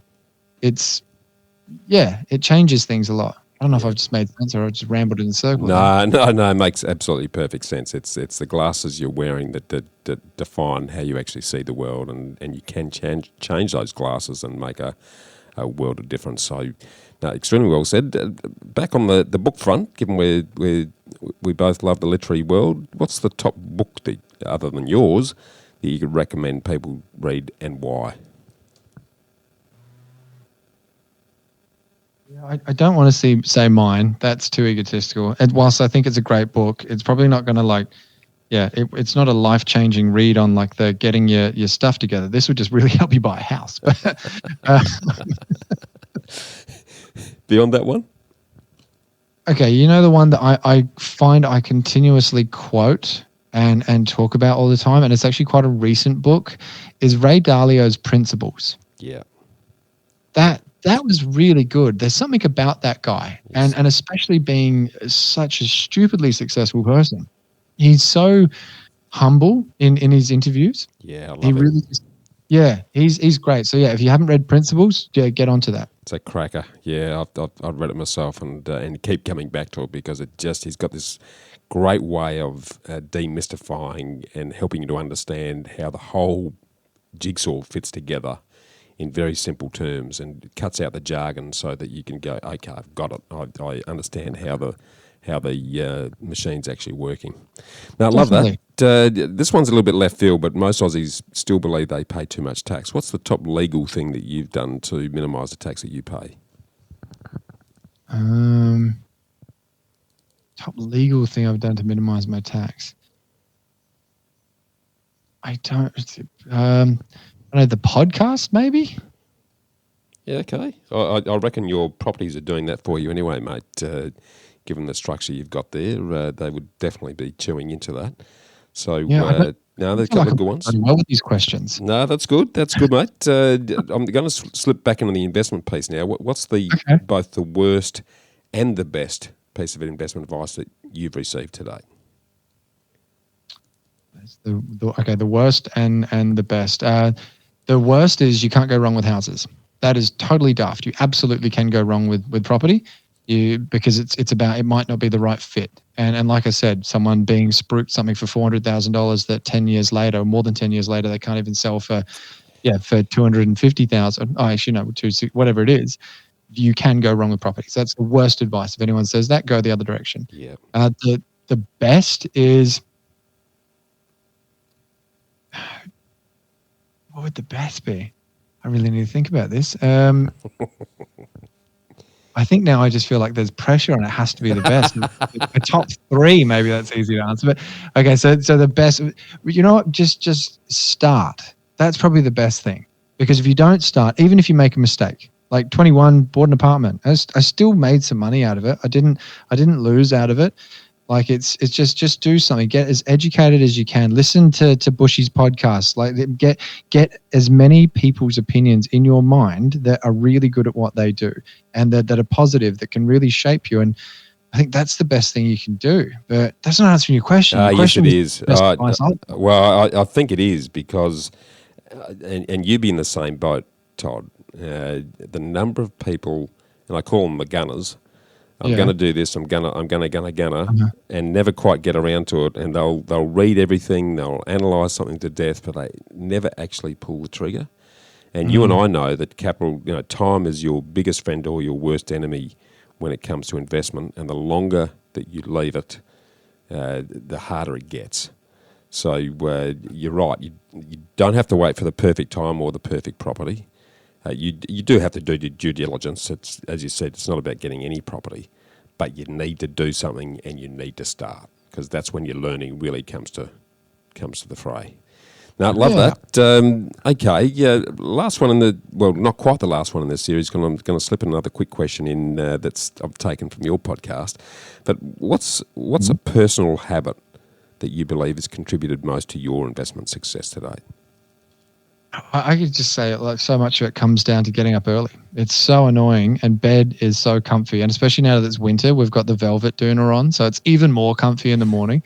But actually getting up at 5 a.m. or beforehand, it's just everything else starts getting, like, it's set up after that. So that's probably the most important habit, I think. Yeah, brilliant. Excellent. And the final question, which is your final question in your pod, what's your favourite pizza? So I was asked this again the other day now. The tables keep turning on me. Originally, the answer was actually the pizza from 400 Gradi in Brunswick, in Victoria, which is the world's cheesiest pizza, officially recognised by Guinness. It's 154 cheese pizza. Wow. But just very recently, that's actually changed to a nice little place. I think it's called Blue Velvet on Henley Beach Road here in Adelaide. And they do a 6 cheese and pear pizza. And I was curious. I was like, this sounds like it could be terrible or amazing. Turns out it's amazing. Beautiful. That's a pear pizza is not something that I would anticipate. But there you go, mate. If it's cooked well, I can imagine that would be very different. Is the word I'll use. Yeah. Mate, very last question, and it's a big one, and it gives you an opportunity to wrap a bow around everything we've spoken about today. If I gave you a microphone that spoke to every single one of the 7.7 billion odd people that are currently alive in the world, and I gave you 1 minute to talk, what would you say? Probably something that's going to sound like a little bit morbid, but it's actually really not, is don't think you're going to die one day. Know you are, because we all like to think like, maybe if I die. It's not an if, it's a when. And really make sure that you're making everything count and do exactly what I said at the beginning. Write the most amazing eulogy you can. If you wake up every day thinking I'm just going to make this the most amazing read for someone after I'm gone, I think you're going to create an amazing life for yourself and hopefully inspire others to do the same thing. Yeah, absolutely, dead right, mate. I joke about this, but in my book, The Freedom Formula, I talk about asking you, what's your drop-dead date? And a lot of people will say to me, what do you mean, what's your drop-dead date? And I said, well, I'm really motivated by the fact that based on doing an actuary's survey, and actuaries are those people who look at insurance policies to determine what the payouts are. And they look at every element of your lifestyle to determine what your likely lifespan is.